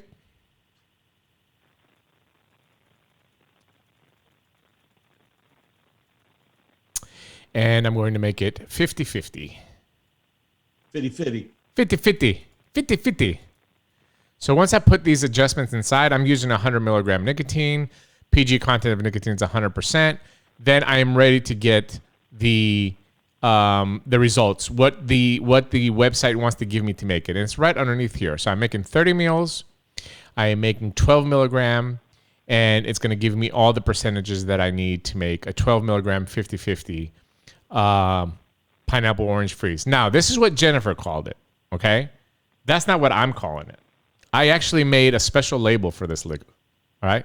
So my liquid is called, can you read that? That is Feels, that's okay. That's Feels French 𝗵𝗵𝗃𝗏𝗏 𝗦𝗛𝗓, okay? Oh, 𝗦𝗛𝗓. Oh, yes, yeah. because it's cold. Get it? Yeah. So, And by the way, I just want to clarify. It was very cold in that room. Okay. Feels French 𝗵𝗵𝗃𝗏𝗏 𝗦𝗛𝗓. Okay, that's what I'm going to be calling my liquid over here. It's a very, very special, very, very special liquid. All right. So the only difference is I have all my flavorings here. Okay, so this recipe requires 6 different flavors and also a cooling agent that's called WS23. You see it right there on the screen. Let me see if I can move this here so it'll be easier for you guys to see what I am doing right there. Okay, so I've done a little bit more simple. I've got a few syringes here. I have a syringe that I use exclusively for nicotine. I have a syringe that I'm going to use for my VG and PG, and I'm going to have a small syringe that I'm going to use for the flavorings. Now, this is going to be based on mLs, of course, for me. It's not going to be based on weight. And this was a tip from Jennifer because the first time that I made liquid, I used 7 of these because she said not to, so I would take a syringe, put it inside the flavoring, and then I would, fill my bottle up. But instead of doing that, all you have to do is just remove the back of this syringe and expose that. And then what I'm going to be doing, I'm going to be squeezing my flavoring in here, measuring exactly how much I want. And then from here, I can just let go of that and just drip the flavoring inside my bottle. And then I can continue to use the same syringe. And when I'm done, I just throw this away. Thanks to Heartland, I have like 150,000 of these syringes. So what I got syringes to open up. All right. Are we ready? So Jennifer said always start with the flavorings. That's what she told me. So, and that's what I'm going to do. Yes. So in this recipe here, as you... And what did you do? Say again? What did you do the first time? What was one of the warnings I told you about cross-contamination of flavors? Yes. Yes, absolutely. That's why we don't want to use the same syringe going from one flavor to the other because you might get the pineapple, it goes into the raspberry, and so forth and so forth. So I hope everybody understands that. All right, here we go. So what I'm going to do is I'm going to start with the first ingredient here, which in this list here is blood orange from Flavor Art, blood orange. So I'm going to look at my bottles, make sure I get the right one, and look for blood orange. I know it's here somewhere. It's right here from Flavor Art. You can see, I've actually I've mixed twice, by the way. I just want to put that out there. delicious. This is a delicious liquid. This is one of my all-day vapes now. I absolutely love it. Jennifer, you've done just a fantastic job. So you're gonna see these are just basically like liquid bottles. On this particular recipe, it says I need 1.2 ml. So if I look at my syringe, see my syringe? It has little numbers on it. So I'm going to put 1.2 ml, or about that much. You know what I'm saying, Phil? Yeah, about that much. About it. So I'm gonna take my bottle and I'm basically going to squeeze. I'm gonna try to do this on cam. And what I'm doing is I'm holding the bottom of the syringe with my finger. So you're doing totally by. So you see, I got 1.2 mLs of flavoring, and now I'm simply going to put this right above the bottle. I'm going to try to do this with gloves, and then look at that. Look at that. See? Look at that. And I'm just going to let it go, and it's just it's going inside. You like that? It's very, very nice. simple. All right, let me get a little vapor towel here to have ready as well, too. I should have done that at the beginning. All right, so I can set my syringe over there. All right, so I'm done with this. Close it up. By the way, some of these flavors are very, very, strong. Very. They're pungent. And it's that kind of surprised me a little bit as well, too. Well, I remember that because the flavors are really, really strong, especially if you visit a flavor factory. It's amazing how strong they are. My entire room smells like pina colada right now. Yes, absolutely. Next, pineapple from 𝗧𝗵𝗲. I have 3 pineapples in this recipe for some reason. But this is the pineapple from 𝗧𝗵𝗲. And from this one, I need only 0.6 ml. 0.6. So I'm just going to take the same syringe that I had before. Put my finger right below it. And then just put inside here 0.6. Or, about right there. Body. It's about that much. It's just about that much. It's just, Mama, this is exactly. I also suggest when you have that little bit to put into a syringe 0.6, it's better to use a 1 ml syringe, which I don't know if you have any of those, but just for future reference, because that way you can see it better because it's a little bit over half of the 1 ml syringe. You know what I mean? I'm just doing this as a reference because I usually just mix 100 or 120 mils at a time, but that's fine. Okay, Jennifer, I'll do it next time. If I was doing it, Jennifer, I would have used the... next one. I'm just giving advice for anybody else who wants to make a 30 mil. Next one, pineapple from 𝗀𝗟𝗏. 𝗀𝗟𝗏. Did I say that correct? Is it 𝗀𝗟𝗏? 𝗀𝗟𝗏. Oh, that's close enough. 𝗀𝗟𝗏, right, Phil? 𝗀𝗟𝗏. All right. What did I call it before? Nowera. I left the whole ina part out. 1.5 mils of this. I'm not going to stoop to get my glasses out, so I'm just going to make sure I get it on cam there. Oh, are you wearing your glasses? But no. Even if I was, I wouldn't get on cam. All right, so you see, look at that. Boom. 1.5 mil exactly, Phil. Mm-hmm. Exactly. So now I'm going to go right over the bottle. Boom. Good. Dump that in there. See? Yeah. I mean, this Jennifer was right. I mean, this was just very, very easy to do. I tell you what, though, I noticed adding the flavors. I think by weight is faster. Yes. Right? Well, I mean, if I'm making 120 mils of this, it's easier because I got bigger syringes, sure. And I can just Plus, I'm a little bit nervous now doing it on camera.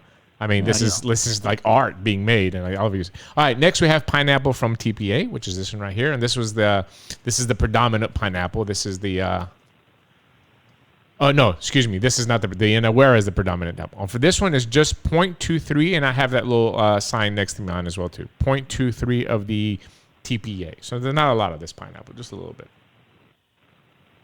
Yeah, 0.23 is very little bit. All righty, that's close enough. I mean, It's good. you don't have to, it's close enough. That's the way that I see it. All right, we got that inside there. Done. Now, next one, even though this is a pineapple orange freeze, it has a little raspberry inside, just 0.45 mLs, and that's, according to Jennifer, it helps, bring the I wanted blood orange and pineapple, but this actually helps bring all the flavors together, according to Jennifer, of course. Not according to me. It'll bring them together. Bring a certain amount of sweetness. So, Yes. So raspberry, 0.45. Let me look inside here again. It's about right there. It's close. It's close enough. You know what I'm saying, Phil? Oops. I almost missed the hole. I almost missed the hole. One time I asked a Nana, I said, Nana, how much of Pecorino Romano I put in the meatball? She's smacking me in the head. She said, I don't know. She said, to taste.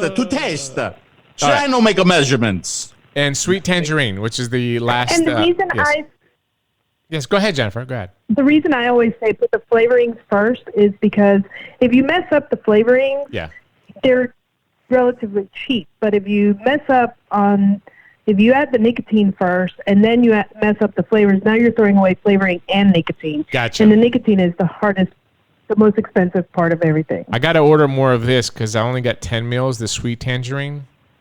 But that's 1.13 mLs of sweet tangerine. So sweet. So sweet. Yeah, it's not the units, Jennifer. It is actually the limitation of the scale. All right. So we got the sweet tangerine inside there. Now we need to put the cooling agent. Now listen. I like stuff freezing, okay? I like really, really cold stuff. And even Jennifer was surprised. I don't think anybody vapes like I vape, but this is WS23. It's a cooling agent. And for this 30 mil, I'm going to use 0.9 ml, which apparently is a lot. I don't know. I'm probably going to die by vaping this stuff, but it's a lot. Okay. 3% of WS23 is a lot. Most people use 0.25 to 0.5. So your average human being uses 0.25. I'm using 3%. So what does that tell you? All right, 0.9.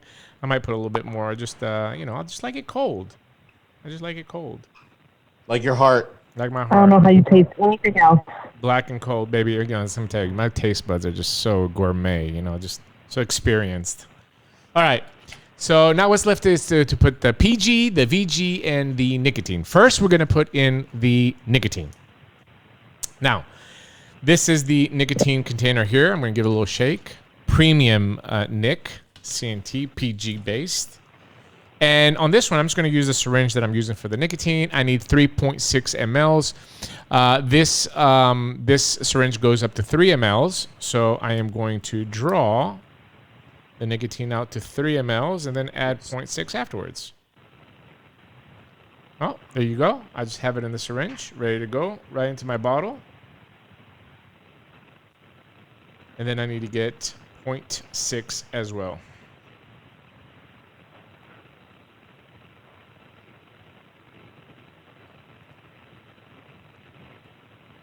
I'm interested to see. You have a separate nicotine syringe, right? Yes. Yes. These now are all going to be, they're done. I'm not going to use them now. I'm going to put them in for the wash. And then I have VG and PG. And again, I'm doing the same trick here. I'm going to use this syringe here, right? I'm going to put the PG in, which is 5.4 ml, okay? Now, what I did feel is I broke mine into smaller bottles. So you're going to see here, I have my PG here. Good. And my VG idea. here. Yep. Oops, that's not it. Right it makes there. it easier to work with. And it just makes it easier to work with. Yes, absolutely. Yeah. Absolutely. Absolutely. See, I could have just, poured that right in my bottle. Yeah, if I was it's okay. That. So PG is 5.4 mLs. So... 5. Yeah, it's good. It's close. It's good. And then right into my bottle. I made a mess again.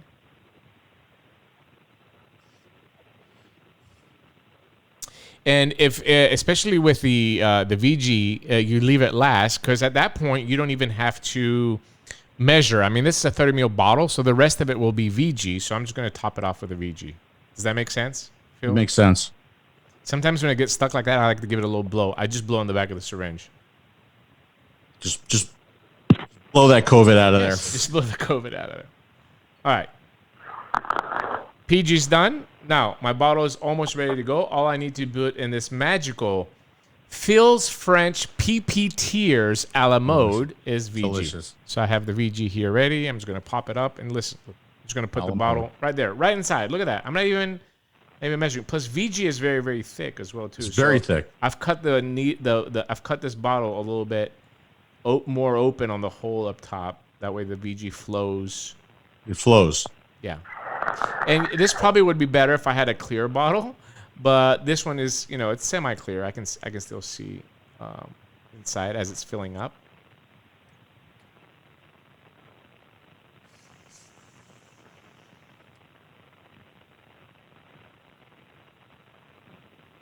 Let me shift to the little camera. But it is true that VG can also be used as a. Can you switch to your camera as well, Tofu? No, well, hold on. Before I do that, I just want to go. I just want to show everybody my adorable little funnel that I'm going to fill this bottle with. So everybody, I'm sure everybody wants to see my adorable little funnel. I'm very, very, very excited. Here it is. Switch to your camera. My little. Oh, look at that! I don't have all that stuff. My little funnel. Here I am trying to get VG out of a bottle, and a 30 ml bottle. And now I'm going to go ahead and take my e-liquid, and I'm just going to go ahead and pour it into my little funnel, and it's going to go in the bottle. Yay! Okay, now I'll switch to my camera. All right. I'm using the same bottle that Jennifer gave me for good luck. Although now it's not 60-40, now it's 50-50. Yeah, I can't see, so I'm having to put the bottle up to the light to fill it all the way up to the top, but I got it. So I got my 30 ml. You don't even need that little beaker to put that in. It's just going to make it take longer. Listen. Jennifer's all up in your case. So I'm putting the lid up. I'm putting the little nipple top on mine, and then my little 30 ml cap, and then I don't have the fancy equipment as Phil does, so I'm just going to give it the old little shake. Oh, I can do it left-handed. I can do it right-handed. You should see my other shaker. I should get my other shaker. And that's it. We're done. Yeah. Very, very simple. Jennifer, how did we do? I mean, seriously, on a scale of 1 to 10. With this, Jennifer? I think you guys did great. You guys did great. I'm not quite as nervous as I was when I first saw Phil. Oh, it's because of the chef's hat, the apron, right? That threw you. That threw you. I understand. Yeah. I understand how you would be concerned over that. Yeah. That's what did it. That's what did it. Well, Jennifer, I do want to. I do want to say. One of you guys wear gloves. The other one wears an apron and a hat. Yeah, I do want to say thank you for helping us through all this process. It was really. I've learned a lot, and you're fantastic. You're wonderful. One more tidbit of advice, and then I'll let you go. I'll let go of the line so somebody else can get in here. You when I was watching you mix, Demi, you have a huge bottle of nicotine. Yes. I would totally move some of that nicotine into a smaller glass bottle that you leave out, and that way the least amount of times that you open your nicotine bottle, the longer it stays fresh. Gotcha. So, good tip. Oxygen and water are the enemy of nicotine. So you want to never have to open it except to transfer it into the bottle of use. Got it. Otherwise, you'll never make it through that entire bottle of nicotine without it oxidizing on you. Gotcha. Well, I mean, I'm probably not going to make it through the entire bottle of nicotine anyway, but yeah, good tip. Good tip for people that are listening that might be attempting to make their own liquid. Thank you, Jennifer. Yep. Have a good night. Jennifer, right, thank you guys. so much. Thank you for all the help with hugs this. and kisses. Appreciate it. Hugs and kisses. All right, let me look through the chat here. I cut her off a little bit. Let me look through the mess. Have we missed any questions, Bill? No, nobody had any. Wow, we're such good teachers. But listen, folks, I'm telling you, if I can do it, anybody can do it. Okay, and again, you have to be like in that category for this liquid if you like it. I really do. I like it. It's in my daily rotation, in my rebuildable here, and I really, really enjoy it. I'm vaping that. I mean, the menthol citrus in my other tank. But it's simple. If you have to make liquid, again, I was kind of against this at the beginning, but now as we're seeing more and more of these restrictions, we hope at least the episode that we did for the DIY and this episode shows you not to be intimidated of doing it. It's kind of like trying to get people to build. Sometimes they're intimidated. When we released the Aries, which by the way, the Aries 2 My Vapor Store sold out at Element Vape, but it just went up today at myvaporstore.com, and it will be going up on Vapor DNA. within the next 24 hours, I think. But it's the same thing as the Aries. Like, we build the Aries to make it comfortable for new people to start building. A lot of people are intimidated by building. So, but you see, once they pick it up and they see, oh, it's so simple and doing it like that, you get a little bit frustrated at the beginning. I got frustrated with mixing as well too.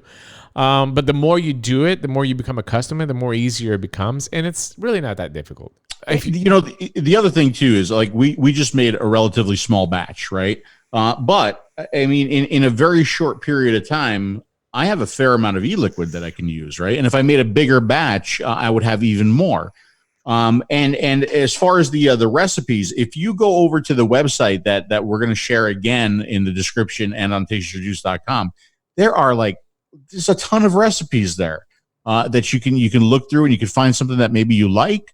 And then, of course, you're going to have to make a little bit of an investment in the raw materials, your PG and your VG and your nicotine. You certainly don't have to get the scale that I have. Actually, Jennifer recommended a very, very inexpensive scale that they tend to use. You certainly don't need the mixer that I have, right? Just do the Dimitris shake there. So it's just like vaping. You could take it as far as you want, or not.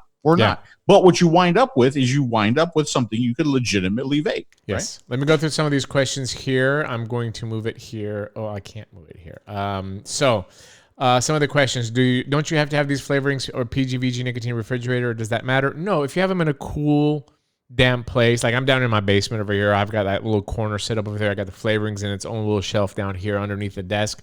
It's okay. Now, if you're gonna buy bulk nicotine, I do hear people put it in the freezer. They take out like a bottle that they're gonna use, and the rest they put it in the freezer to store it. But the rest of the ingredients, no. Oxidation affect the strength of a nicotine? Yes. Absolutely. And you'll see that if you buy a bottle, you can't really see it in the 0 and the 1.5 and the 3 milligram nicotines. But if you're going to buy a bottle of 18 of ready-made liquid, or 12 fresh, and wait 3 months, it's going to become darker. And that's not the liquid, it's the nicotine that's getting darker as well too. So there's definitely oxidation that occurs with nicotine, with the nicotine.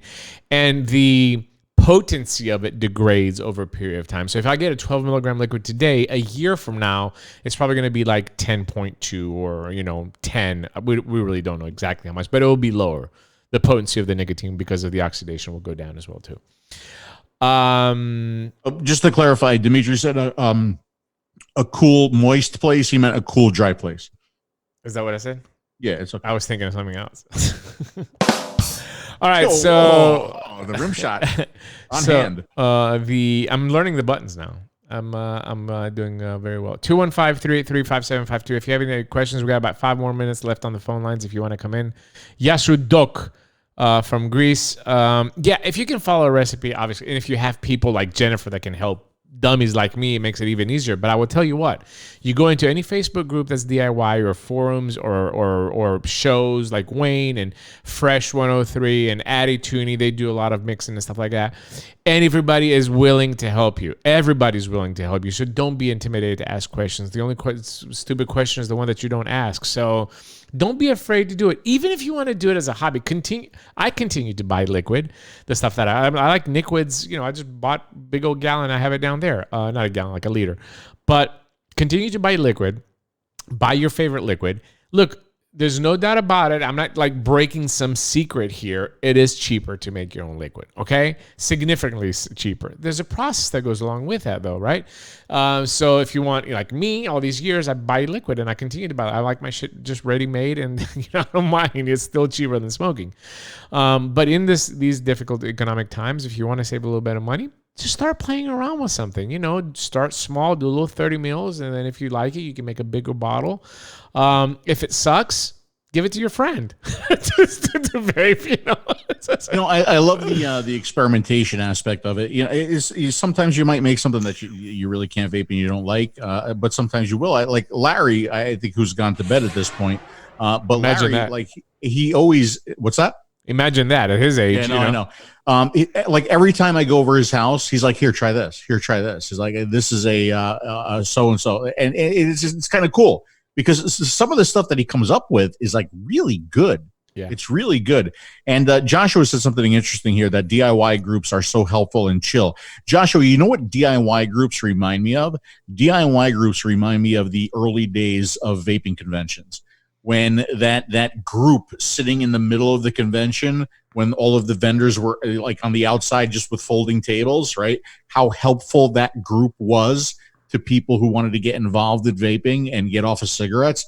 That it's almost like the DIY community stayed there, right? Yeah. And I think that's a cool thing. Yeah. Just going to pick up some of these comments. 𝗃𝗽𝗲 vape. I don't like, not a dessert vapor. I don't like dessert vapes. I mean, you see, I put 3% WS3 in my liquid. I like fruity, cool, cold, menthol, polar blast vapes. That's what I like. I like it. It's really intense. 12 milligram with 3% I mean, that's really intense on your throat. So that's the kind of type I like. But you know, who knows? I might try it. I ordered my Aries 2 from Dash Vapes. Fantastic. Thank you for supporting us there. There was one more. One shots are another good starter. I agree with Jennifer. Like, this is the difference between me and Phil. Like, let's say we're going to DIY. Phil's going to do exactly what you saw there. He's going to go get the most expensive scale. He's going to get the most, biggest mixer. He's going to get the latest tech. He's going to hook it up to Google. He's going to tell Google, hey, mix my liquid. That's what he does, okay? Me, I went and got some plastic syringes and some gloves and some plastic bottles, and I just throw the shit in there. That's the difference. In my opinion, if you're starting off, start my way. Meaning, you don't go out there and, we spent, I don't know how much. I mean, we spent a significant amount getting all this stuff because we didn't have anything. But I know that Phil spent way more than me when he started this a few years back, but you don't have to. Go small, low, invest a little bit of money to see if you like it, if you want to try it. And then you can go out and just, it's like this show, like when we started, we're doing it with one PC. Now I got 3 PCs going. I got a new board. I got this. It's just like expands as you're going along. And then if you like it and a lot of people that are in the business today started by DIYing. A lot of brands that you're vaping right now on the market started when somebody was just mixing their house and they came up with a really good recipe and put some sweetener in it and got lucky and made millions. That's just how it goes, right? By the way, Rob Rand, that's a really good comment. It is an engineer thing. You are absolutely correct. It is an engineer thing. But also, like back when I started this, back when I got this equipment originally, it was for a legitimate e-liquid line that I was working on, so I had to be a little bit more precise. Yeah. And one of the reasons why I got the stir, because in addition to the stir, I have an ultrasonic and I have a few other things too. The stir has a heating pad on it, right? So what I was trying to do was quick steep it, right? Yeah. Because that was one of the biggest challenges for me when making the liquid, is that it just didn't taste the same way on day 1 as on day 5 or 6 or 7. So I was trying to get there faster with some of the equipment that I purchased. Just another couple of more comments from here, from the chat. If you're going to get a recipe from one of the websites that have already posted websites like eliquidrecipes.com, try to pick out some recipes that have been reviewed, right? Somebody else has tried and put their input in a comment or in a review of that recipe. Don't get some of these oddballs. It might look like it's something good, but if it hasn't been reviewed or something that's new or whatever, it might surprise you. So try to stick with those as your beginning recipes. That's a very, very great comment. Another question here is, Phil's PP Tears a la mode going to be the new #1 selling flavor? Hey, look, if I am going to put this liquid on the market in Greece, I promise you, I am going to put this liquid on the market, and hopefully we sell a lot of it. I'm going to give Jennifer a cut because I like it. And I think that these cool vapes are making an appearance in Europe. So I'm going to put it as a short feel option or aroma option in Greece for sure. I don't know if people here, because judging by Jennifer, if she tells me that on average they're putting between 0.25 and 0.5% WS, and probably it's not marketable, right? So it's easier for me to do it in a flavor shot and sell it in Greece than it is to me to bring it into the market here. But I don't know. Who knows? It might be in the next unsalted line. Maybe tone down the WS23 a little bit, and maybe it'll be the next flavor of mine in the unsalted line at least. And I don't know. I mean, Jennifer did a fantastic job from my taste, and she sent me a lot of liquid. I've liked her stuff, but nothing made me wow as this. This is a fantastic liquid.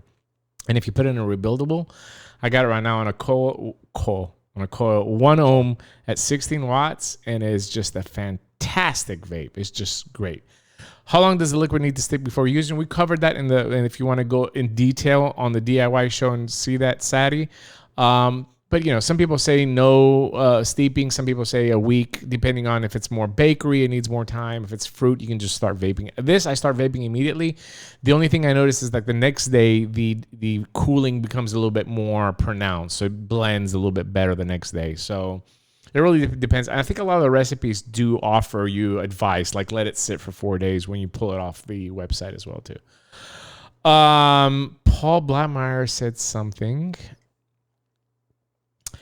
Angela, it's not that it's just she says, why don't you want to sell it in the US? We're talking about this recipe. Unsalted is for sale in the United States. You can get it at -vapes.com and you can get it at 𝗵𝗍 distribution for wholesale. But this particular liquid is very strong menthol wise. So that's what I'm saying. I can't sell it. I don't think marketability of the product is there. Like people are going to desire this liquid like I vape it.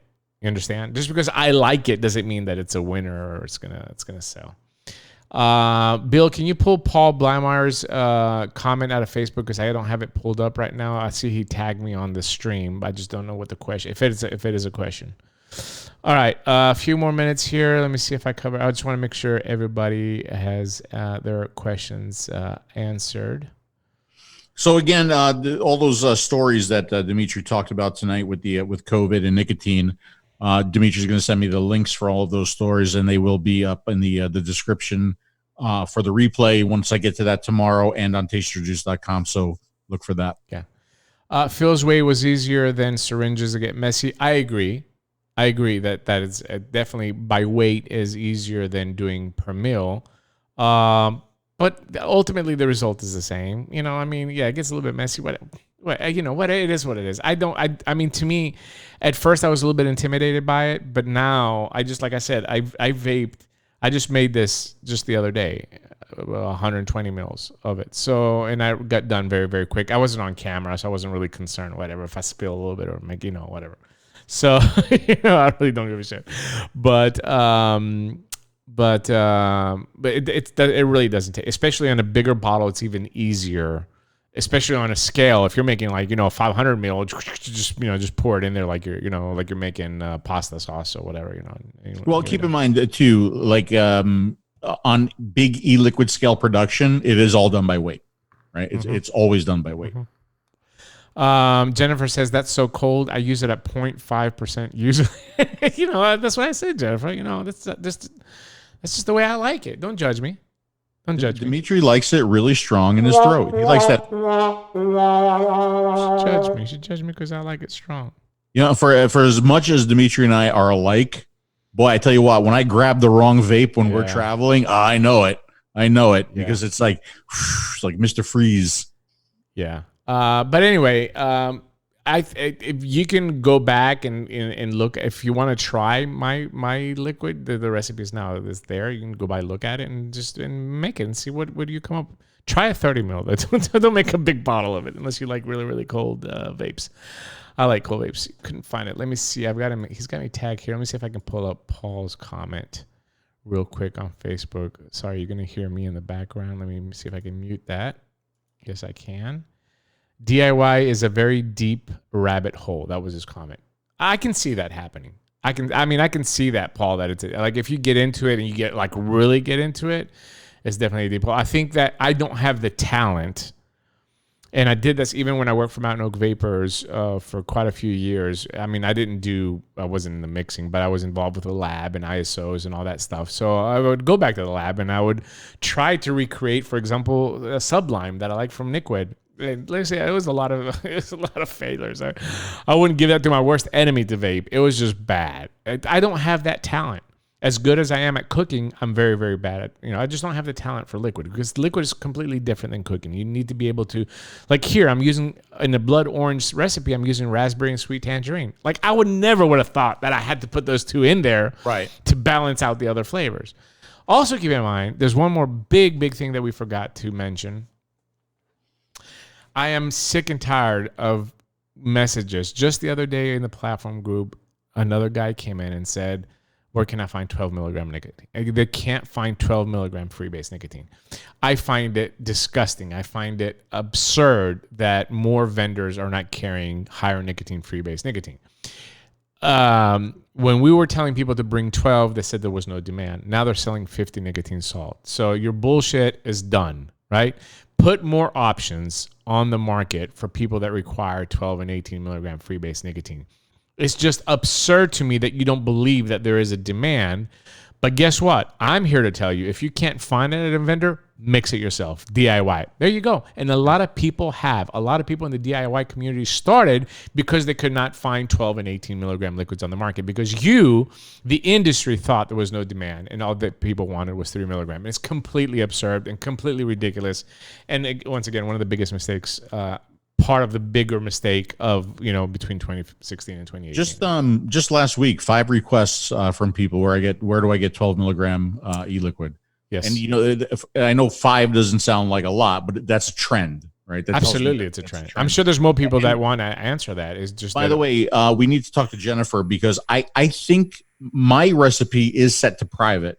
So yours might be set to private too. So we got to talk. Jennifer has to unlock them, so she wants to do that. It's her recipes. I don't want to, Right. I don't want to interfere.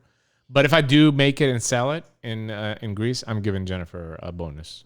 I mean, whatever we sell 10 bottles. I give her, a little piece of that and a hug and a kiss because I'm nice like that. All right, that's it. We covered it. We did it all. We talked about the Truth Initiative. We talked about the Watermelon Gang. We talked about COVID, smoking, and nicotine, and some of the new studies that are coming out. So I hope you found that interesting. And we proved that we can DIY with the help, of course, of Jennifer and Wayne and all the great folks in the DIY community. Well, we haven't proved it yet. I haven't put this in an atomizer. That's true. So That's true.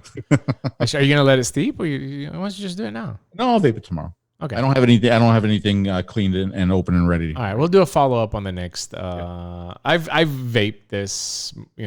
Like I said, I've made it twice. This is the 3rd time of me making it, so I'm confident that it's okay. But maybe you'll follow up on the next Smoker Show 2 weeks from now. Thank you, Tyler. We appreciate the super chat. Thanks, Tyler. Yeah, the only thing I'm Cheers to concerned you, with is where I might have went bad on the pineapple when the scale went over its size. See, this is Phil. This is the micromanager. Like, he gets one thing and it bugs him. Like the most minute thing, okay? It just bugs the hell out of him. And like, if it was me, I'd be like, whatever. Not only does it bug me, but I'll probably be shopping for a scale that goes over 200 grams tomorrow too.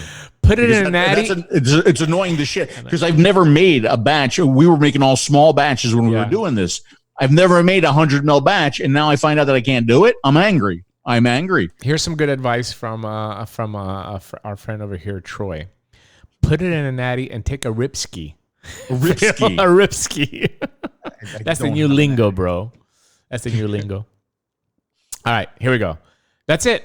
We covered it all. I hope you enjoyed the episode. Phil, some final thoughts from you? No, that's it. Again, we hope you enjoyed the episode. And by the way, just to clarify this, because I just got a few people messaged me. We were talking about the WHO before, and the WHO released the statement that it's very, very rare to catch COVID-19 if you're asymptomatic. Mm-hmm. Turns out, this is the WHO at work. They've reversed that statement the next day. They said it was a misinterpretation of the data. So by the time you finish your statement, they're probably going to reverse it again. They probably will. It's unbelievable. These groups are frightening. That's one of the things I talked about on Brent's show, like why there is not public outcry and anger and frustration with the CDC. That is the group that should have kept America safe, the CDC. Why there's not public outrage over that group, I don't understand. I don't understand why. But anyway, so that we did it all. We covered it all. We did a little DIY for you. But I do encourage you, please, to invite a smoker to watch these shows, the past shows. All of them are available on tasteyourjuice.com and of course my YouTube channel. And send some suggestions for future shows too. We're going to be looking for some ideas. Okay. Fantastic. And I just got word from Jennifer that she has made the recipes now public. She was waiting for this show, so it was like the big reveal. So thank you, Jennifer, for that. Thank you. And if you guys do mix them, let us know. Come back on the next show. Give us a call back. If it sucks. Just call and tell us it sucks. It's okay. Don't be afraid to use the phone lines. We love talking to you guys, no matter what it is, good or bad. We love the conversation. And I think I saw one more comment here that I really wanted to bring up. If you ghosting 3% WS23 makes you more of a man. Ooh. So Phil, Okay, go. I'm about to ghost. I'm about to ghost some 3%. Watch this. Here we go.